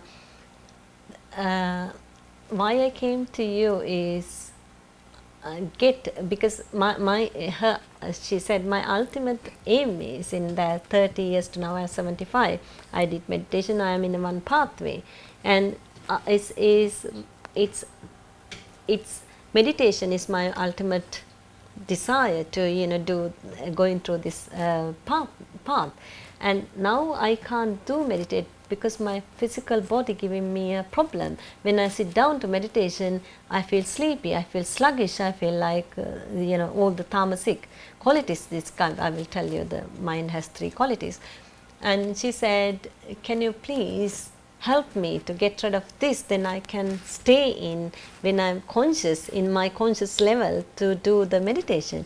And then it is like, that's how she presented herself, to get why she want her body to get well, because her desire to be that higher consciousness is impossible.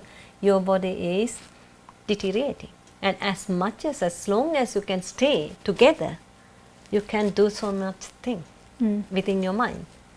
And that's what I identify as well. Yeah, like when you mentally and the physically calm, you know, you eat good food, you go to sleep in right timing, you have sanity in the house, and you know, you have your union with everybody, you think, you know, your mind is ready to do what you're supposed to do. And other things, if it is not, is always battle. Always battle. And even without getting to the spiritual place, if the body is more in balance so that the normal functions work, I think I loved it when you said it's true. When you eat, normal hunger, you sleep normal time, you get up in the morning and you have elimination. Dr. Deepika calls it like you feel like you won the lottery. And that is it's like, you know, that is the ultimate thing, you see, because you know, you eat and your digestive fire is like your fire is in 2-3 different places. I said, you know, mental fire, the mano, you know, fire, you know, like is stimulating in day to night, you know, processing our thoughts and doing work and doing shouting somebody or screaming to somebody or you know, doing singing or dancing or whatever the things, you know, like you. And it is mental stimulating always there, so mental fire. And the physical fire is coming like 2 or 3 times a day, like when you eat, you know, you eat, you're hungry, and mental fire is physical fire in your tummy is stimulating, you put the food and it's give it the digest, the fire is going and you give it the energy. And third fire is time to time is there, but is like low grade, is the reproductive system. Sometimes when you have sex and feeling thoughts and it's stimulating, and then once a month, you know, your eggs come in and stimulating the fire. Once when men has the orgasm, you know, is stimulating the fire, and like that is a low grade fire stirring in a downstairs, you know, down the reproductive system.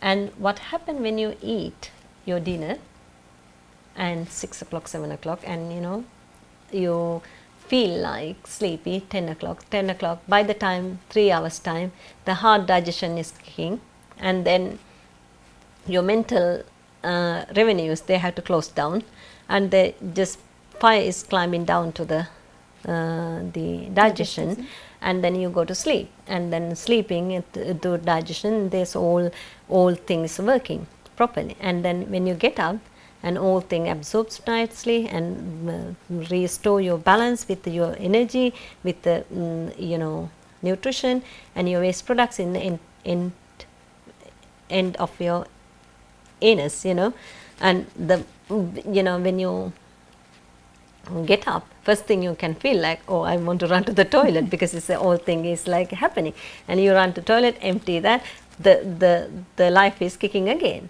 But the thing is, there's a lot of people have no time to go to toilet in the morning because they get up late and then they slow the apana vata up and going, and then vata people, if slow the apana vata is not coming again, and it's tomorrow, it's not today. If you did, vata people don't delay. Don't delay. If you want to go to toilet in the morning, go. That's also another thing that you're teaching about. One of the most important teachings in Ayurveda is non-suppression of natural urges. Yes. So that includes everything: burping, passing wind, elimination, and emotions as well. Like if you want to cry, cry. If you want to vomit, if you wanted to, this kind of, yawning, eating, this is when you're hungry, you have to eat. When you're thirsty, you have to drink. And that thirst and hunger is a very good natural urges people abuse more. Because what the Western, the allopathic, nutrition sometimes give you some kind of advice to people, frequent eating. Don't eat at once. 6 meals a day. Don't eat, to the hunger. Eat 6 meals a day and frequent eat. And that means all becoming armor. And identify your natural urges and treat your body properly. That's how Ayurveda says. Don't drink gallons of water, and drink water when you're thirsty. And nothing purified in your body by the water. If you why do you eat 10 gallons of water and drinking and I'm purifying all the time? It's not happening. And you're putting water in here, you're going out water from the other channel, and then what happening is your kidney is supposed to be working 100 years, it might be overworked and damaged within 50 years because you're drinking unnecessary water. Nothing purified by the water. And water is like, if you're thirsty, you don't drink, it's bad. But if you're not thirsty, you're drinking water, that means completely dilute the digestive fire. And that means, that's what people like it, because it's dilute the digestive fire, and that means you don't feel hungry, you don't have to eat. It's like throwing a bucket of water. To, your fireplace. And then suddenly, this message all the time getting, suddenly it's a fire thing, I'm not bothered, I'm not coming. You put in a bucket of water all the time, why do I bother? And then they say, oh, I'm bloated, I have wind, I have pain, I have... Yes, then you put in food in there, there is no energy to work on. And you had a patient who was drinking yes, the huge amount of water. It's like, after some times, I had to have so many questions, because she's always saying, I'm really healthy, I eat healthy, I drink healthy, I live loads of water. Okay, stop there. How much water? 2.5, 3, sometimes 4 liters of water. And she has no energy, she has no appetite, she's bloating all the time, don't go to toilet at all. And she's came to the clinic like a half a dead person, is 30 years old woman. And I said, is your problem is drinking too much water? And she's like, jump out the chair, because she couldn't believe, like water can make this kind of disorder. And yes, in a Charaka Samhita, in our book says, Atyambu panas vishamashanasya ajirnat utpadyate. That means Atyambu means excessive drinking of water, and Vishama Ashana means excessive frequent meal, and Ajirna upadyate, indigestion, is cause you indigestion. With indigestion is cause you armor. Armor is the cause of the disorder. Toxins are the cause of the disorder in Ayurveda. And yes, just to go back to one thing, Shari asked, she said, if it's the case that some foods can be medicine for one person and poison for another, she asked a really good question. Might not be a simple answer. It's never a simple answer. But a very good question. She said, so when you're cooking for a family at home, are there dishes that are good for all the dosha?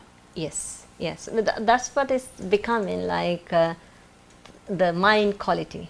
The mind has 3 qualities: sattvic, rajasic and tamasic. Sattvic mean the love, the compassion and togetherness, calmness and wisdom and kindness, and this all called sattvic quality. And rajasic quality mean the desire and the goal and the speed, and then anger, frustration, and then the jealousy, and this kind of thing is called rajas quality. Tamasic quality is like heaviness and darkness and depressed and lethargy, that kind of thing. And some food can enhance the sattvic quality. Some food can enhance the rajasic and tamasic quality. And anybody in the lot of food has some, for example, the meat increases the rajasic quality, right? Red meat, red wine, red meat, red fish, red root vegetable, and this all increase the rajasic quality. And then very heavy stodgy thing like pasta, the lot of potatoes, lots of cream and lot of butter and everything is increase the tamasic quality. And then the easy digested carbohydrate and a lot of green vegetables and 6 taste increase the sattvic quality. And that means if you put something together, you can counteract it. Like for example, if you're making some kind of dish with 2 tomatoes, you can put some coconut milk in it, and that means tomatoes and coconut milk is very cooling, tomatoes is the heating, and you can counteract these qualities, and it is becoming like very neutral. And I remember when I was in Sri Lanka, now I can remember my mom cooked prawns. Prawns is like, I can't never eat prawns in Sri Lanka because it's heating. I can't, like my eyes getting red and I was hyperactive and like whole thing is coming. And then my mom knows how to cook prawns for me, and it's is like when she's making it, like a little bit taking out and put moringa, this very, very popular in here, moringa. In our houses we have moringa all the time. It's like in a fence we put it in moringa trees, because like we have everywhere. And if you put moringa leaves into the curry, or the making that, has completely absorbed the heat because it's very cooling, and then you can eat the prawns. And then these days I have no idea why she's do that. But it's like, for me, it's like some little trick she does at that point done, and it is make something I can eat without having that action in my body. And like that, if you know the science better, even it's little adjustment you do, everybody can eat the nice meat. So is it true with different cultures? If you look at the way they traditionally eat, the balance is already there. Already. And then that's what is avocado come into my mind. I know everyone that knows Dr. Deepika will say not the avocado. And then it's like the way avocado is coming to this world, like having an orchestra here, I am avocado, eat me kind of thing. Yeah. And it's not good food at all. In Sri Lanka, it's supposed to be the bad guy avocado, because why? It's, I remember in my parents' house, like loads of avocado trees, and wherever avocado trees my mom sees, and she's cutting like somebody who come to our house, very bad person, because why? It's absorbed all the water from the earth, and then it's hard to digest. And when you see the avocado, when you eat, is nice. When you see the very ripe avocado ruptured in a floor, you can see the horror movie in a ground because it's can't take this one out, or the the insects there, and the smell horrendous, and it's like that is inside the body as well. It's absorbed all the water, and it's hard to digest, and it's like avocado in some countries is saying like, don't mess with me, kind of thing. And only way to eat avocado, I can ask, Melanie is in here, Sri Lankan girl, and we put so much sugar in there, is it? Sugar? Yeah, sugar. And like sugar, and then half a kilo of sugar for one avocado, and then we eat. Because it's like, we know how to digest the avocado. Because when you put sugar, it's becoming like a sugar, the glucose, fructose things is breaking down, and then it is okay to eat, kind of thing. And here people eating avocado very badly. I think it's like every meal, and 3-4 avocados and a day, and then eat like a salad, and drink avocado juice, avocado butter. Is this kind of thing. Is not that simple. Like when the people come from other countries to your country, it's not. Don't embrace it very simply, because you don't know what is that. They will say it's good for you, but you are not living in this country. You're living in somewhere, and like that, everybody, who live in this country knows how to survive, and who lives in Sri Lanka, they know how to survive, what food to eat. But if somebody comes here, like what happened to Asian community at the moment, everybody is suffering from diabetes. Why is that? Because they don't know, they come in here, they eat the same carbohydrate diet they used to eat in India and Sri Lanka. 3 meals like the mountains of rice. Right. And then here people is like a chicken leg, the meat little bit, and the salad, is little bit of, not even salad, this is salad, vegetable. Is new thing, vegetable, the boiled vegetable, or the mashed potato a little bit, and then this is the meal they can tolerate because of the heat. You have to have a lot of protein in your body to cope with the cold outside. And then coming from Asia, they don't know how to change that, and they eat 3 times meal, chapati, rice, dal, and more rice, and then end up with sugar imbalance, because it's like too much carbohydrate is making like excessive sugar. And that's what is the thing. And then that means, everybody has to consider where they live, what they eat, according to where you live. The climate, seasons, climates, and your genes, your genetics. And I can't survive, even though I came to this country, I can never eat meat like an English person, because why? I can't digest. My gene not supposed to digest meat, and that's what is Asian people can easily be vegetarian, because they can't digest it. I'm vegetarian because you can't digest the meat. Not your choice sometimes.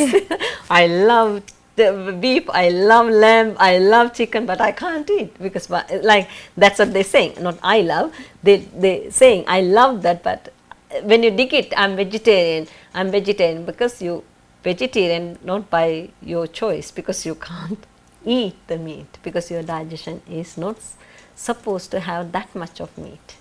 Is little amount of meat, especially chicken and stuff like white meat. And so what would you say, talking about seasons and what is available here? Somebody was asking online about the amount of produce that we consume that's been flown from all over the world and coming here, and what would you say about us eating strawberries in January from Israel? It is clearly it's not good. It's clearly it's not good, because why? That's what has happened to the salad. There's the people eat as a winter salad. It's like your body is saying I can't tolerate. And then when I ask, especially Vata type people, they eat big salad thinking about and I think it's not good for you. I knew it. I knew it. It's not good for you. The minute I eat, I bloated. I feel like horrible, and I thought Why you eat that? Because everybody said it's healthy. That's what I eat it. You know, and that's the irony is, you know, you tune your body to ultimate health, your body will tell, I don't like or I do like. And then the biggest, you know, like joke is when people come into this clinic, and then I give them the dietary advice and they follow the diet sheet and everything, and then they think, oh my God, I can't tolerate anything. Why that chocolate tastes like poo? Why that coffee look like, you know, like a urine? I can't tolerate anything anymore. I thought, oh, good luck to you now. Have fun having coffee. And that means, you know, you tune in your body to some kind of health and purity. They react. It reacts when you have impurity. But then if you put so much rubbish into one place, people all think it's a rubbish place. If we see the clean place, one rubbish in there, is somebody will pick it up, and this is not the rubbish place. You know, this can't stay here. And that is the fundamental in body as well. There's a body giving impulses to you. This is a piece of rubbish. You can't, this is not a rubbish place, you have to eliminate from that. But if you continuously put rubbish, and it is like, act like that this is a bin. Yeah, you know? Rubbish attracts rubbish. Rubbish, yes. Rubbish. Somebody's asked about what, if you had to categorize Vata, Pitta, Kapha disorders, what's the most common, what's the easiest way to spot the common disorders with the different constitution? And I said to you, the Vata disorders are the 70% poor Vata people, and the Pitta and Kapha is the Pitta constitution has a lot of the problems, and Kapha as well.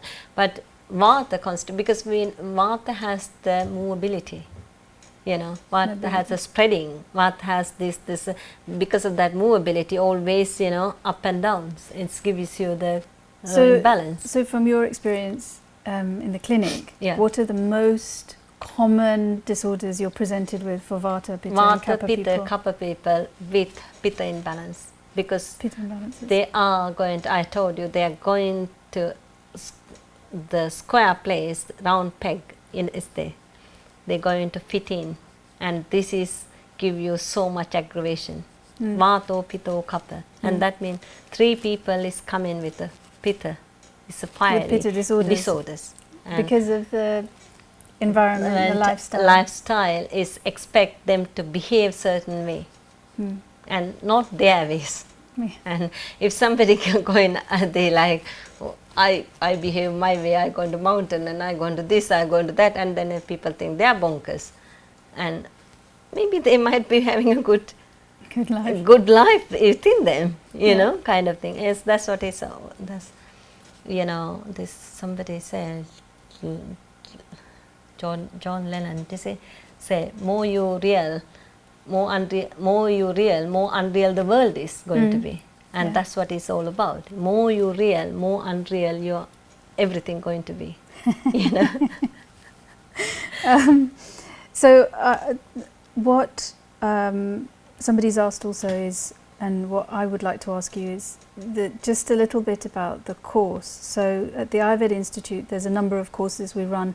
One of them is the Ayurvedic Lifestyle and Nutrition course. It's the level 1 to becoming an Ayurvedic practitioner. But just for people that don't know, you can begin to practice and treat a certain range of disorders. After the first year, you qualify as an Ayurvedic Lifestyle and Nutrition consultant. We have also then the level 2, which is the Ayurvedic practitioners course, and a level 3, which is a placement. But for those that are with us wanting to know about the course, can you tell us a little bit about why you wanted to teach this course? Ultimate desire to help people. Like me, myself, I can't clone anymore. I can't clone. And that means I just want to find something to clone me, you know, like people who are doing the same thing I can do, and world going to be better place. And that's what is ultimate aim of this course, because you can see when you given the help, for example 13 years old child coming to us and saying, I can't go to school because I have ME and I can't get up from the bed, and school I have expelled from the school because I have no energy. And when you give the child to go back to school and give restore their health, his health, the other people couldn't do with their tools, then you can do that. You can give somebody's life to continue, and this is the ultimate like happiness you ever can feel it. And then if you feel that one or two times you feel like you're godlike, but it's not. The gods, the kind of we are like an instrument. We can work the energy to flow through you to doing something really useful for the society. And then especially other the major health system are failing to deliver or deliver the expectation, and you can come into that place and you can deliver a good job within you and satisfied within you, and same times it's a good karma for your whole like as whole. So what kind of things, if someone was to do the lifestyle and nutrition course, what kind of things can they treat? What can they help at that level of practice? I told you that if your food is good, there is no need for the medicine, and that says everything. You see, the nutrition is the ultimate importance of the disorder. Like without correcting the factors why they getting better, the ill, you can't eliminate the disorder. And why they getting illness is all rely on lifestyle and the diet. And you don't have to touch the medicine. You have the Ayurveda I'm from Sri Lanka. Ayurveda exists in Sri Lanka. Before Ayurveda came, there is the indigenous medical system in Sri Lanka, indigenous and not Ayurveda. And that indigenous medical system all rely on the food. They're treating patient with the correct food.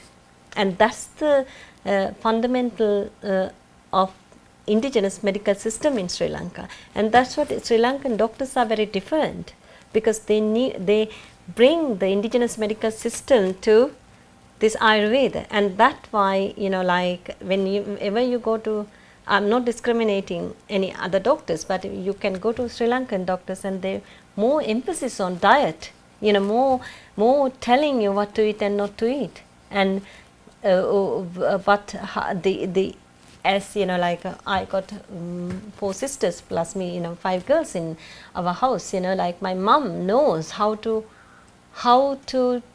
cook or how to give the lifestyle and dietary advices to one of us differently. Because we are 5 constitution.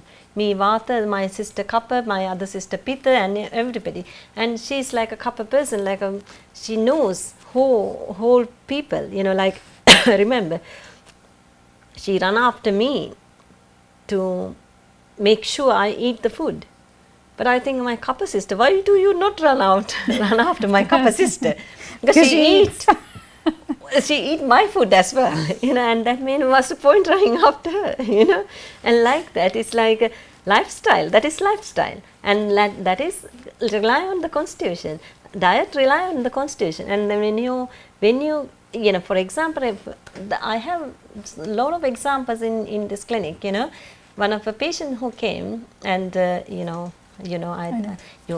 asked me to not to mention the names, and then some patients, one of the patient came and he has done 2 operations in the knee, some kind of knee problems, and then the banker. Yeah, banker. Yeah, then he couldn't still walk properly, and then suddenly he got the other knee also getting painful, and then he gone to consultant, and the consultant said, I don't know what to do anymore. Can we do the operation to the other knee as well? Then you can have equal kind of pressure. You might not feel the pain. And then he think, oh, this is a funny thing. Is my bad knee is now bad. Good knee also going to be bad. This is not going to be all right. I had to go and find somebody's advice on this. And then this person came in. One knee is like completely gone. Like it's really painful because he had done 2 operations. Other knee is getting painful. And then because he's a banker and the Pitta Kappa, like he doesn't believe us, but somebody pushed him to come here because of the pain is very bad, and he came. And I remember he said when I give all the dietary advices, everything I asked him to not to do, that his favorite element. And he said, how do you know that? How do you know that I eating that? How do you know that I've been doing that? It's an eye opener and nothing else. Everything is Pitta activating. Every single rules in the books is every single things in Chakras or whatever the sutra. He's doing it to aggravate that. And then what I needed to do is give opposite. And he said, I can't live like that. I thought you can, because it's everything is at the opposite side as well. And he never have seen opposite other side of the food as a food, And he said he doesn't know it exists, And then funny thing is, like he said to me, I can't do the medicine, the supplement you gave me because I have a few things to do. And would you mind? I will start this one. After 1 month later, I said, okay, you can do the diet, don't take the supplement yet until you're ready. And he didn't touch the supplement. He came to the second consultation after 1 month later, and he said 90% of pain has gone. 90%. It's like within 1 month doing diet only. The correct diet is like, because it's like I have seen the disorder like that. This is the mountain, this is the stream, the water coming from the stream, and this is the pond. Pond is supposed to be a disease, and we can, if you wanted to stop the pond, you can take the water out from this pond 10 times, 20 times, 50 times, but still this water is flowing through the mountain to the pond. If you don't want pond to be exist, what you should do? Cut off the water. This one you don't have to do anything. If you cut off the water, the pond doesn't exist as well. The disorder going to be dying if you're not having the nutrition to the disorder. And that's my ultimate point is, and that means this question, you can treat everything through the diet. And I think we have videos from students they're doing, even during the course, doing case studies. People had incredible results before they could even prescribe the herbs, and then changed in the diet. They can't believe their eyes. My God, this person have endometriosis is gone. It's a diet, change in diet. Nothing, not touch anything. And this is diet. Is like if you use the diet correctly, it's like the ultimate result you can get it. Yeah. Okay. So I think just a little bit to say about the course. There's quite a lot of questions about the course and how it's run, and we have we have our website, which is www.ayurvedainstitute.co.uk, and all the information about the courses is on there. We have a Facebook page as well, which has a lot of photographs and videos. We have loads of student experience videos and excerpts of Dr. Deepika's teachings, so you can, if you like this, there's loads more available. And we just wanted to explain for all the people that call us, the course is a 1-year diploma, and it's taught in immersion weekends. It's 11 immersion weekends. It's 1 weekend every month. And you can either come in person to learn and be with Dr. Deepika and the rest of the team here. That's what I like. That's what she prefers. Because I like very much interaction. It's bring your mind, like what you need as well. Like I can talk forever, But the thing is, what you need is always, I wanted to give you what you need to be able to help the other person. Yeah, and you can, or if you, but we have students who are normally all over the world, from Canada to Australia to the Middle East and all sorts of places. They can do the course online. Anybody in the UK can do the course online as well. And really the idea of the course is that it's as flexible as it can be, so that people who want to have access to this education, who truly want to learn Ayurveda, can have access to it. And that means you can do the whole course live streamed, as we're doing now. If you're on Facebook Live, there is a live stream feed going on at the same time. And just as we've demonstrated, you can ask questions either of us, or if you want to ask Dr. Deepika questions, you can ask her. We will field the questions for her.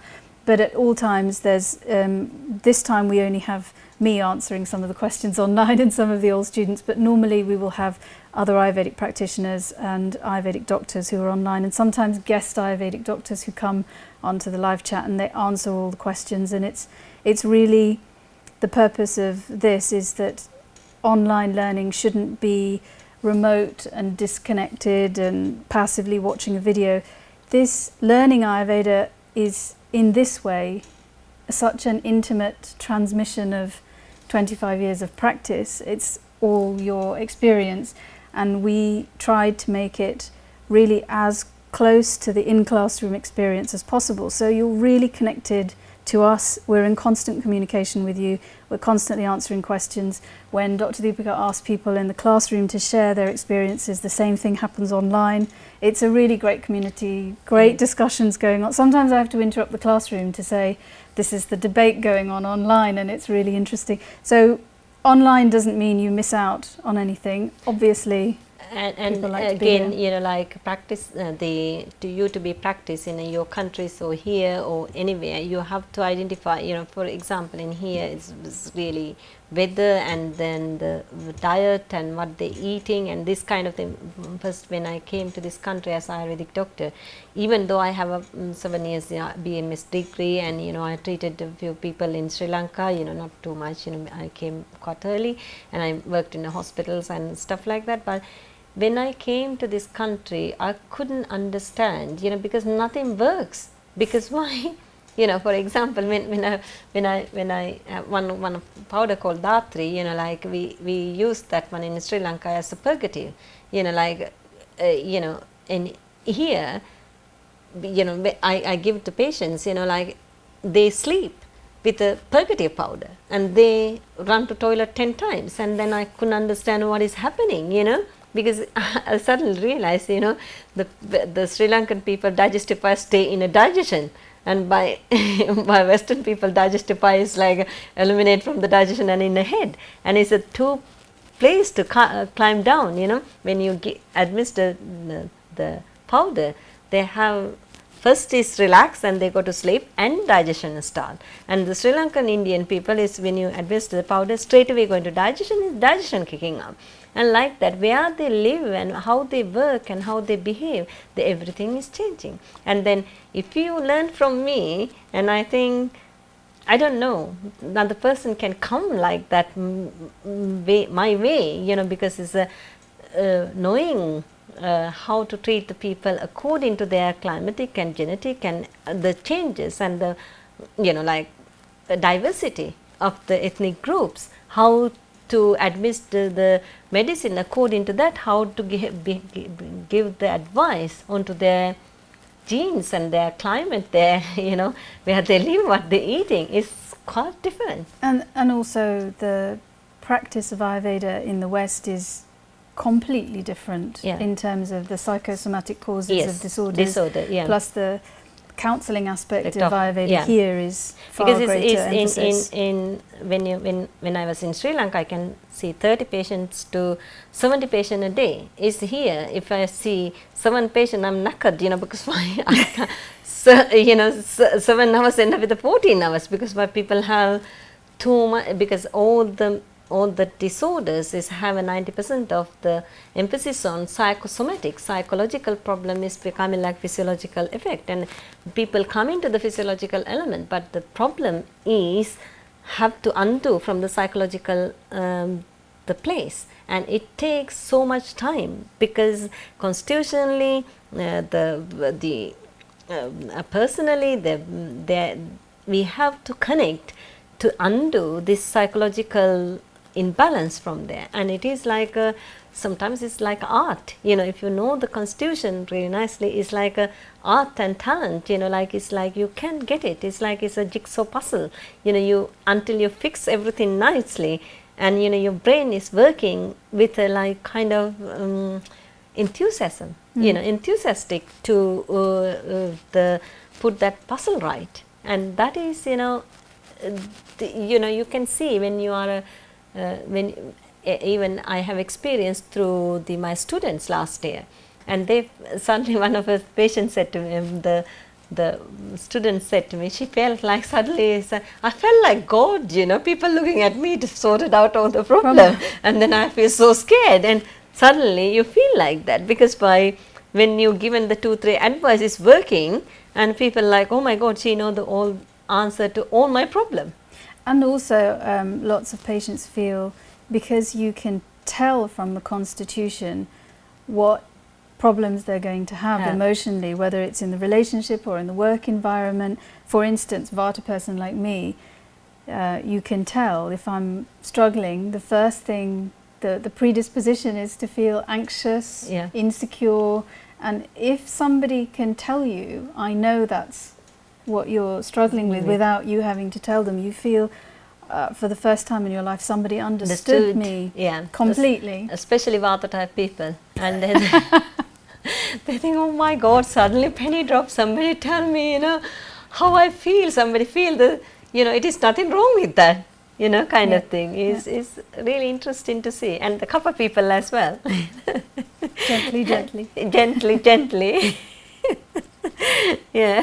And so it's really that this course is about you giving your experience. Yes. It's like tried and tested 25 years of practice, saying, here you go, then this is I don't want to hide anything, you know, lot of knowledge has to genuinely give to the general public like you, because why it is like people know, if people know the things what I know, they can be happy and healthy and live peacefully, you know, and what to eat, what not to do, how to behave, and how to, you know, it's in no means this is not suppress or depress of the emotions. This is like how to deal with the interaction. You know, there is a duality in everything: cold, heat, heavy, light, movable, the static, you know, kind of thing. There's so much, so many duality, and identify the duality and work with it. And Buddhism is the same. And on the pranayama is the inhale and exhale, and is like identify if you inhale, there is a place called exhale, you know, and you can't inhale and keep it. And same way is Ayurveda always making like nothing control. There is nothing to be controlled, and interact and find in the balance, you know. And this is the ultimate science, is, you know, telling you how to balance, not to how to suppress. This was one of the most, I think the most important things that learning Ayurveda was for me, and I know for so many other people, the revelation of our true nature. And that means not to, where before I would have tried to, it's the square peg in the round hole, tried to fit myself into regimes and ways of living that didn't suit my constitution. Now, not that I'm perfect all the time, but now with a little bit more understanding of my actual nature, I can forgive myself for having this tendency, and also at the same time have learnt some tools to try and balance that tendency. That's when when your true nature is allowed to be as it is, and you stop beating yourself up for behaving in a certain way or getting frustrated, it's I think that's for me has been one of the greatest gifts, the little bit of understanding for myself, and then that begins to extend to other people. A little bit of understanding of the other constitutions and how they behave, and the more forgiveness we have for our understanding of our own, the more we can forgive the other forgive person. And tolerate other people. It changes our interaction with the world. And then ultimate aim for us, as a human being, practicing the kindness and generosity and then the love, and then to do that we need to be balanced, and that's what we came here, the generosity, kindness and love, and through that is a creation, and to do that you have to stay in a balance. Otherwise, what comes from you is not true, and you can't stuck in untrue you forever, not getting sick. And that's the message Ayurveda can give. And for people to really learn Ayurveda, it's not the course is deliberately not just theoretical practice. There's a huge component of actual practice, applying what you know within the course.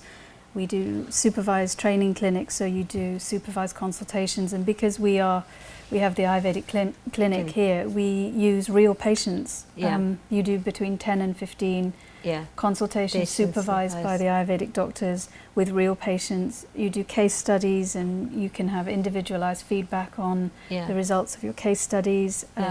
An advisory service on the Facebook forum, so that by the time you get to the end of the year, you've taken the theoretical understanding to a place where it begins to be intuitive. You already know, sitting down with somebody, how to ask them questions, how to understand what to advise them. And then seeing patient that in balance sometimes is like some people's desire to be helpful to other person is really it defined, is it?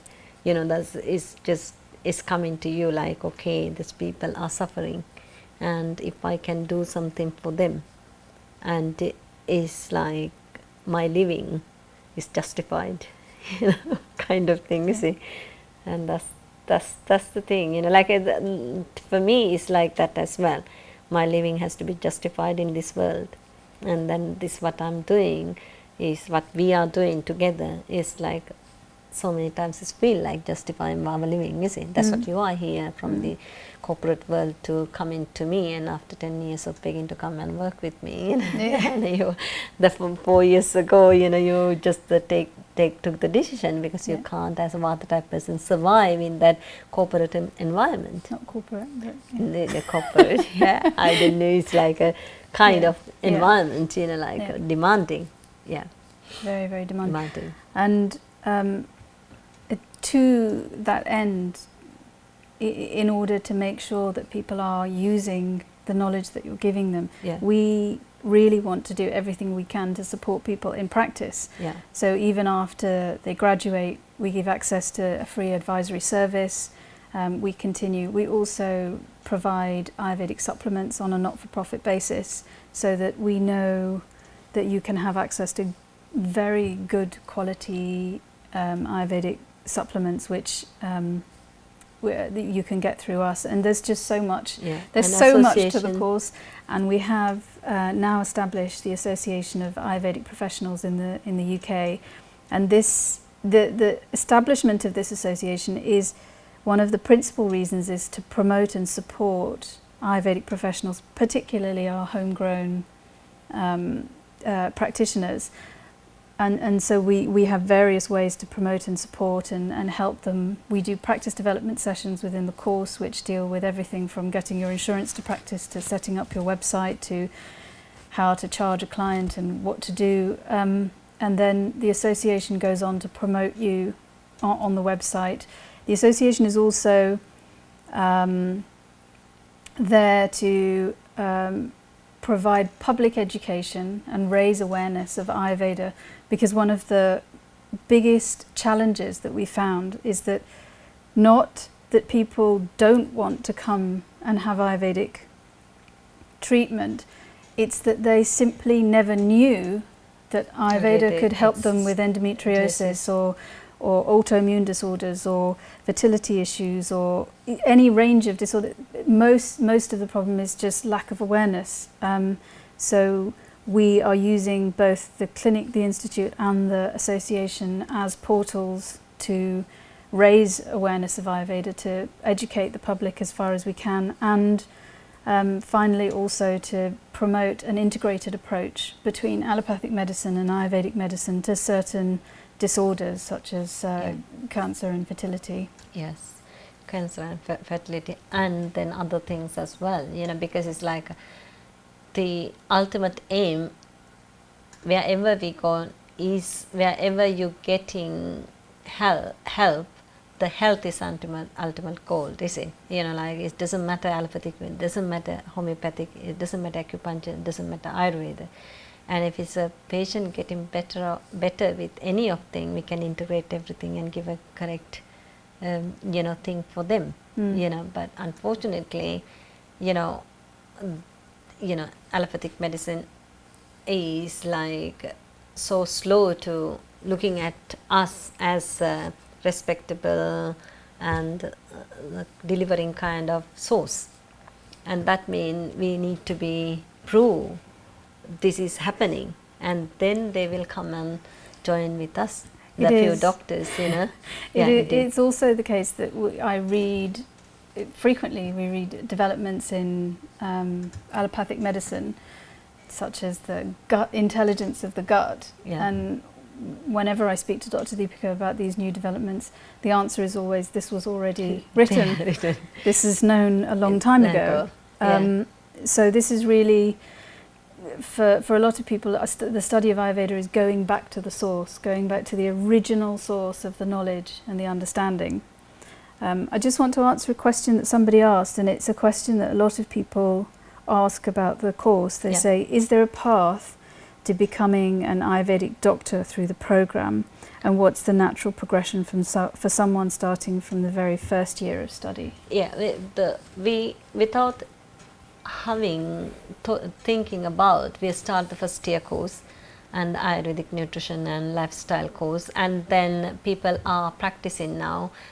I think they need much help now, and then which is they feel like if they know a little bit much better, they can deal with people. It's their individual perception, not mine, and they think they can help people much better way. And I yes, it's true, because if somebody learn 1 year, it's good, but 2 year more good, 3 year most good, better like that. And then that's what we wanted to do the second year, who pass first year and having practicing, and we give some kind of time them to jump into the pool and swim a little bit, and then do you have difficulty and you feel like you can do more with the more tools if you have, and then second year start because of that necessity or the needs, and then second year is going to be more fantastic, I think, because my element is like how the disorders and prognosis and diagnosis and how to eliminate the disorder. So you're really looking forward to going deeper. And then it's like deeper is much, it's like what I have done. I wouldn't love to tell how the technically, how could it done, kind of thing. It's Ayurvedic technically. And then this second year, like that, third year, like your experience, you're putting into all together and meeting some disorders and putting your experience to the patients and taking, like more further your education. And then I got to tell you, I was 19 or 20, I was in university, and at that point my mind wasn't ready for that kind of spiritual knowledge they given to me. I think I swear to God, every day I thought it's a battle for my heart and my mind. What I'm learning is not resonate with me. I'm a teenager, I don't respect that, what's the 21st century, what is the need of the coriander water, and this kind of questioning is just too much. And in that place, I don't think, even though we have learned 7 years, the Dr. Vatsala witnessing as well, 7 years Ayurveda, we just learned because we have to pass the exams. We don't want to. There's these spiritual ideas or, like people's health or anything like that. Until I met the patients face to face, I don't even know what I had learned. Because then I thought, oh my God, like I learned somebody to cure somebody's illnesses. Did I? And then how could I treat people? And this kind of uncertainty came, and that means this doesn't matter, you gain the knowledge, you have to learn again. You have to learn again. It's a layers of you, like kind of the Charaka Samhita, the book I read 30 years ago in university, is completely different meaning. It's literal meaning like translation. And second time I've gone to teach in Westminster University when I was 30, and that time I have to learn it to teach other people, and then again I had to understand its meaning, and this is a completely different meaning. And then then I start this course, then after that doing what the book says and done, and like have the experience, and I learn again, and it's like a completely different scenario again. Yeah. And then before I going to die, I will read again. I'm reading still, but read again in a different way, and that means that time is the one I'm my justice has to be done writing books, and that's what I'm waiting. Maybe when I writing my first book, when you take in your hand to your book, to your hand, I might be not there, because why? I don't want the publicity. I want the correct information has to go to the people, and then I'm waiting to the last minute, hopefully, to give the goodness, the ultimate goodness to you through Ayurveda. I want to there's a few questions coming about this. Just on the sort of practical terms, the Bachelor of Ayurvedic Medicine Surgery is not available to study outside India or Sri Lanka. But I think what Dr. Deepika's point is, what they learnt in the 6 or 7 years, not all of it is either directly applicable or relevant to here or surplus to here. And what we've done is we've drawn the syllabus directly from it, the essential parts of it, and this, practically how to use it. This course is the amalgamation of what she felt is necessary for people to practice. And what we know, what's fascinating, we had a meeting with somebody who's here for the Ayurveda Symposium yesterday. And he's somebody who's the 5th generation Ayurvedic physician working with Ayurvedic medicines, and owns a company who've been making Ayurvedic medicines for 142 years. And he was talking to us about something that we know very well, which is that a lot of Ayurvedic doctors, very young, going to study in India, Sri Lanka, but without a real understanding of why. What we found in the West is that it's the other way around. People are coming, I know this very well, people come to study Ayurveda in their predominantly in their 30s, 40s, 50s, and it's because we did what we were supposed to do. We went to university or got jobs or both, and then we reached a point in our lives where we're seeking a deeper meaning and a deeper purpose, and we're asking different questions now. So now, at this age, when people are coming to study Ayurveda, and especially from somebody who has had a vast experience of practicing it, it is so much more powerful than learning at university for 6 years, just a lot of extraneous stuff as well. Yeah, there's one of a doctor one or two people who took BMS from India. One of person is Dr. Robert Subodh. I say he's writing a lot of books. I don't think he's practicing or anything, but I don't know yet. but one day I heard him saying how the BMS course worked for him. Even he was 30, he gone to India, and then so many times the lecturers are not coming, and sometimes the lecturers are having the like a language barrier, Hindi to English, you don't know, and sometimes like the heat, you can't tolerate what they're saying because why too much heat and so much the physiological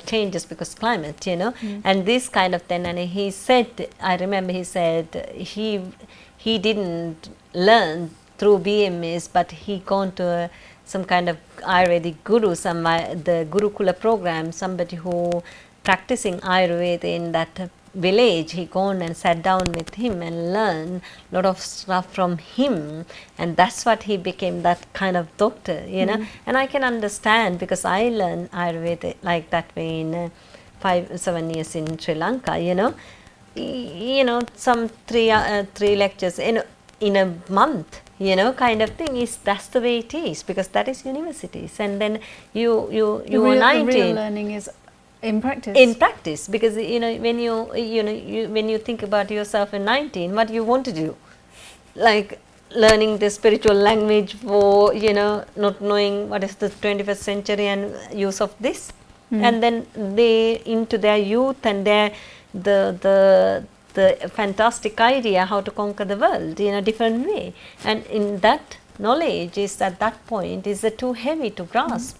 It's also interesting to note when we have the guest Ayurvedic doctors on the live link and sometimes visiting, they have always said if we had learnt Ayurveda this way, things would have been very different. And even their PhD people, they said to me, if we have learned in Ayurveda this way, it would be really different. And Dr. Deepika is due to go to Sri Lanka to give some lectures at the universities by invitation. Really, this is exactly the point. She's giving lectures to people who are completing a 6 or 7 year degree to tell them what you really need is this. Understanding the global understanding of Ayurveda is changing. We have to stepping up to that changes. Otherwise, there's no use of Ayurvedic doctor in this way, And then I wanted to tell whole people, like what the expectation in whole, like a global village in here from you, like as Ayurvedic doctor, like not just the books, you have to work with the the knowledge and spirituality and taking people journey and curing the element and the whole together. We have to put whole together and take them that way. And I'm really delighted and privileged to have that opportunity to go and talk to the young students how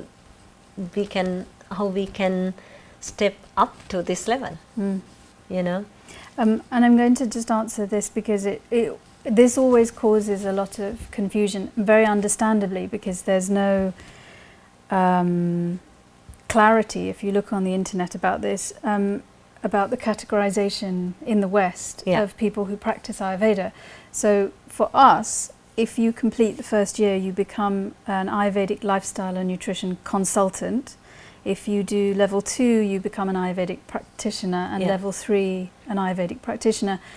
The different schools that exist teaching Ayurveda have basically their own classification of what constitutes Ayurvedic practitioner and consultant, but it's roughly the same. It's roughly that after a year there are some courses where you become a lifestyle and nutrition consultant, and beyond that the level 2, year 2, year 3 is practitioner. Because what we purely we are trying to do is Ayurveda as it is, because I know the yoga and meditation and then pranayama, this kind of thing, you can get help by this kind of thing. But nevertheless, I never ever said my patient to go and do yoga or meditation or pranayama, because I try to do what I try to do with them, giving a lifestyle dietary advices. And if you go to yoga classes, is you good, and go for it. But I'm not emphasis on you have to go to yoga classes 5 times a week or pranayama 3 times a day or something like that, because with Ayurveda itself is a lot of thing to the patient, and that's what I am really focusing of teaching pure Ayurveda. Well, the treatment of disorders in this clinic has the whole system already exists through diet and lifestyle and herbs. Yeah, we never had yoga classes in here or the pranayama classes, meditation classes. It is like when you get balance through your body, you don't have to tell the patient. They go and find somebody, the spiritual guru. I don't have to be their guru. They will find somebody, and my aim is putting their body in a balance and mind to balance, and then they go and find something to help with their other journey. And just this is a little bit touching on what we've already spoken about, but understandably this causes some confusion. Kay was saying she wanted to, she understood that there's a limit to what a nutrition and lifestyle consultant can treat, no matter the number of years of experience, or am I mistaken? I think the confusion comes about because what Dr. Deepika was saying is when the body comes into balance, any kind of disorder can begin to correct itself and be eliminated. We wouldn't advise that people after the first year treat the most serious disorders or very chronic disorders. Because I said to you, even Ayurveda says there's 4 different stages, curable, easy to cure, and hard to cure, and manageable, and 4th one is the illuminate, incurable, and then don't touch it, and then other one is the dying. This is 5 categories. You're not going to touch the dying person first. Because other categories, 90% exist in other category. 9% is a 10th.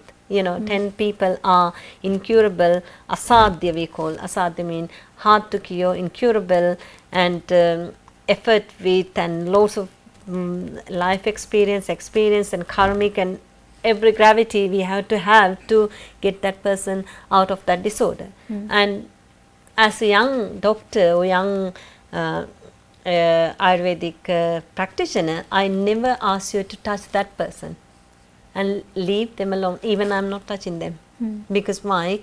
We call this Ayurveda is a kirti. Kirti means then your reputation is important. And then even even I'm a really good Ayurvedic doctor until that minute. If I do one mistake, my whole 25 years going.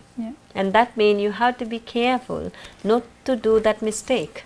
You have to use some discretion. And I think it is sometimes, I feel like that I can't do it, but I can't do it. But this Ayurveda clearly say there is a 5 stages. But in fact, something you said a long time ago, we don't need to go to the most serious disorders. We don't have to have the glory of all of that. Actually, the most common complaints in the GP surgery, these are all things that we can treat. The most common complaints: digestive disorders, menstrual issue, women's disorders, from menstruation to perimenopause, menopause, to asthma and allergy related diseases, skin disorders. I mean, just to give you an example, for instance, eczema, that's just one of many skin disorders. I can't remember exactly the statistics, but it's something like 1 in 5 children and 1 in 8 adults in the UK suffer from eczema. And eczema is the most common complaint in the GP surgery. That's millions and millions of people with just one common disorder. Which means, as Ayurvedic lifestyle and nutrition consultants, you have a lot of people to work with and a lot of disorders to treat. And if the small adjustments, we have some really beautiful videos from our students talking about treating patients even while they were doing the course, and just how the tiniest adjustments in their lifestyle and diet have brought about just incredible results. if you see that if your body like a car, but the oil you put into instead of diesel you put petrol, the car stop. And what we trying to do is telling that person will do. I did once. What we trying to say is, because we don't push the car with the wrong fuel. What we're trying to do is understand them to say, okay, you put the wrong fuel, and we can eliminate that and put the right fuel, and then your car will start again. And then mostly the Western approach is push the wrong car. Keep pushing. Yeah, keep pushing, and then they're stopping anyway. But until you're pushing by the medicine or anything, they stay, they go, and then the minute they're taken out the people, and they stop there. And then what we doing is we identify you put in the wrong fuel, you have to detox and eliminate all the wrong fuel and put it the right fuel, and then when you start this course, it's fine. It's disorder finish. And one last question I wanted to finish about the association. A couple of people have asked about insurance to practice.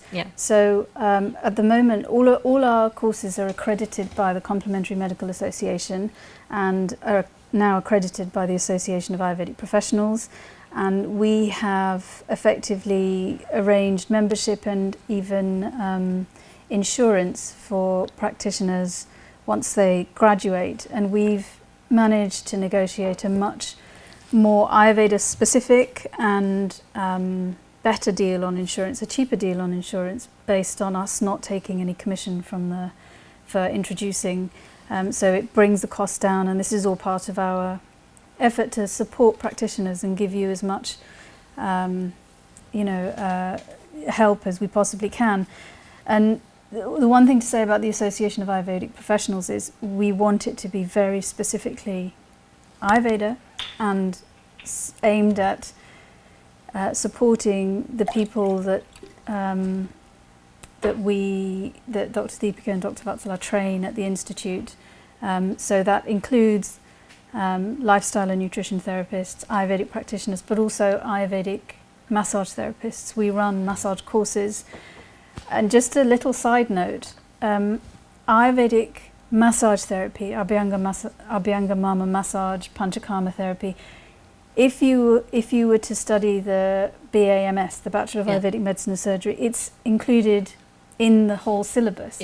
What we've done is taken different components that we regard as essential, but we've made them separate, so that people who, I would say, 85% of our student body, last year we had 75 people on the lifestyle and nutrition course, 85% of them are working full time, and it's such a varied group of people, from allopathic doctors, pharmacists, dentists, to people who work in yoga teachers, work with alternative and complementary therapies, people like me who never had any background in anything to do with healthcare, lawyers, bankers, that kind of accountants.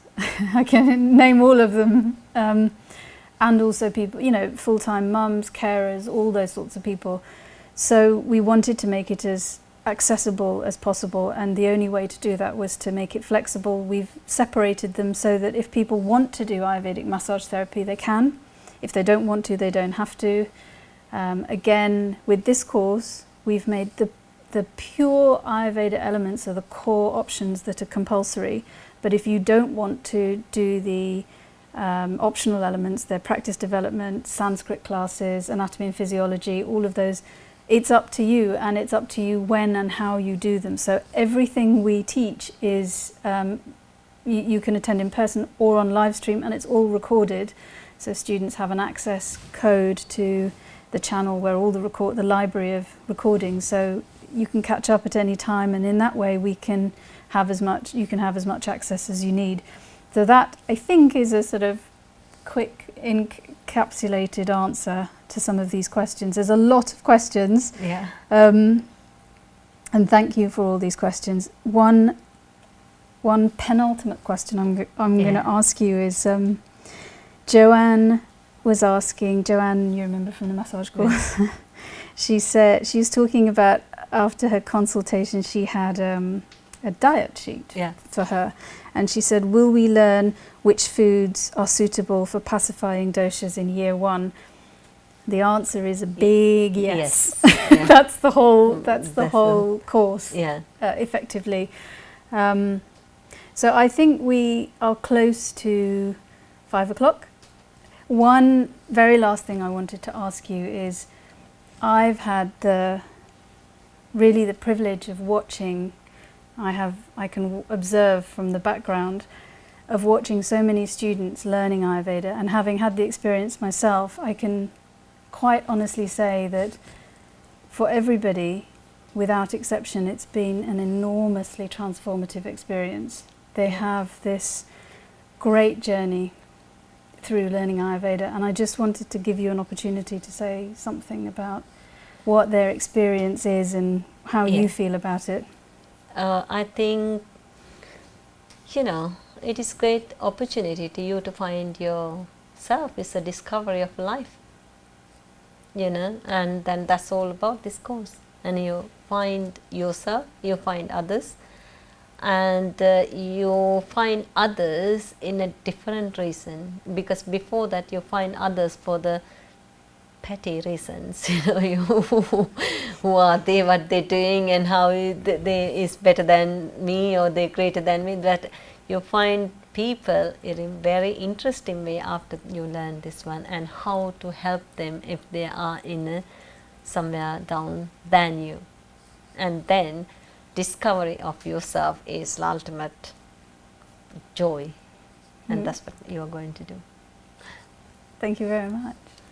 Okay. Thank you everybody for joining us, and if you have any other questions, you can email us at courses@ayurveda.co.uk, and or message us on Facebook, all the usual avenues. So we hope we can connect with you again very soon. And I hope my lecture is somehow inspire you to do Ayurveda, and same time is help to identify a little bit yourself, and give a buzz to help other people. And anyway, hopefully you will join us and we can do this all together. Okay, thank you. Thank you. Bye. Thank you. Bye-bye.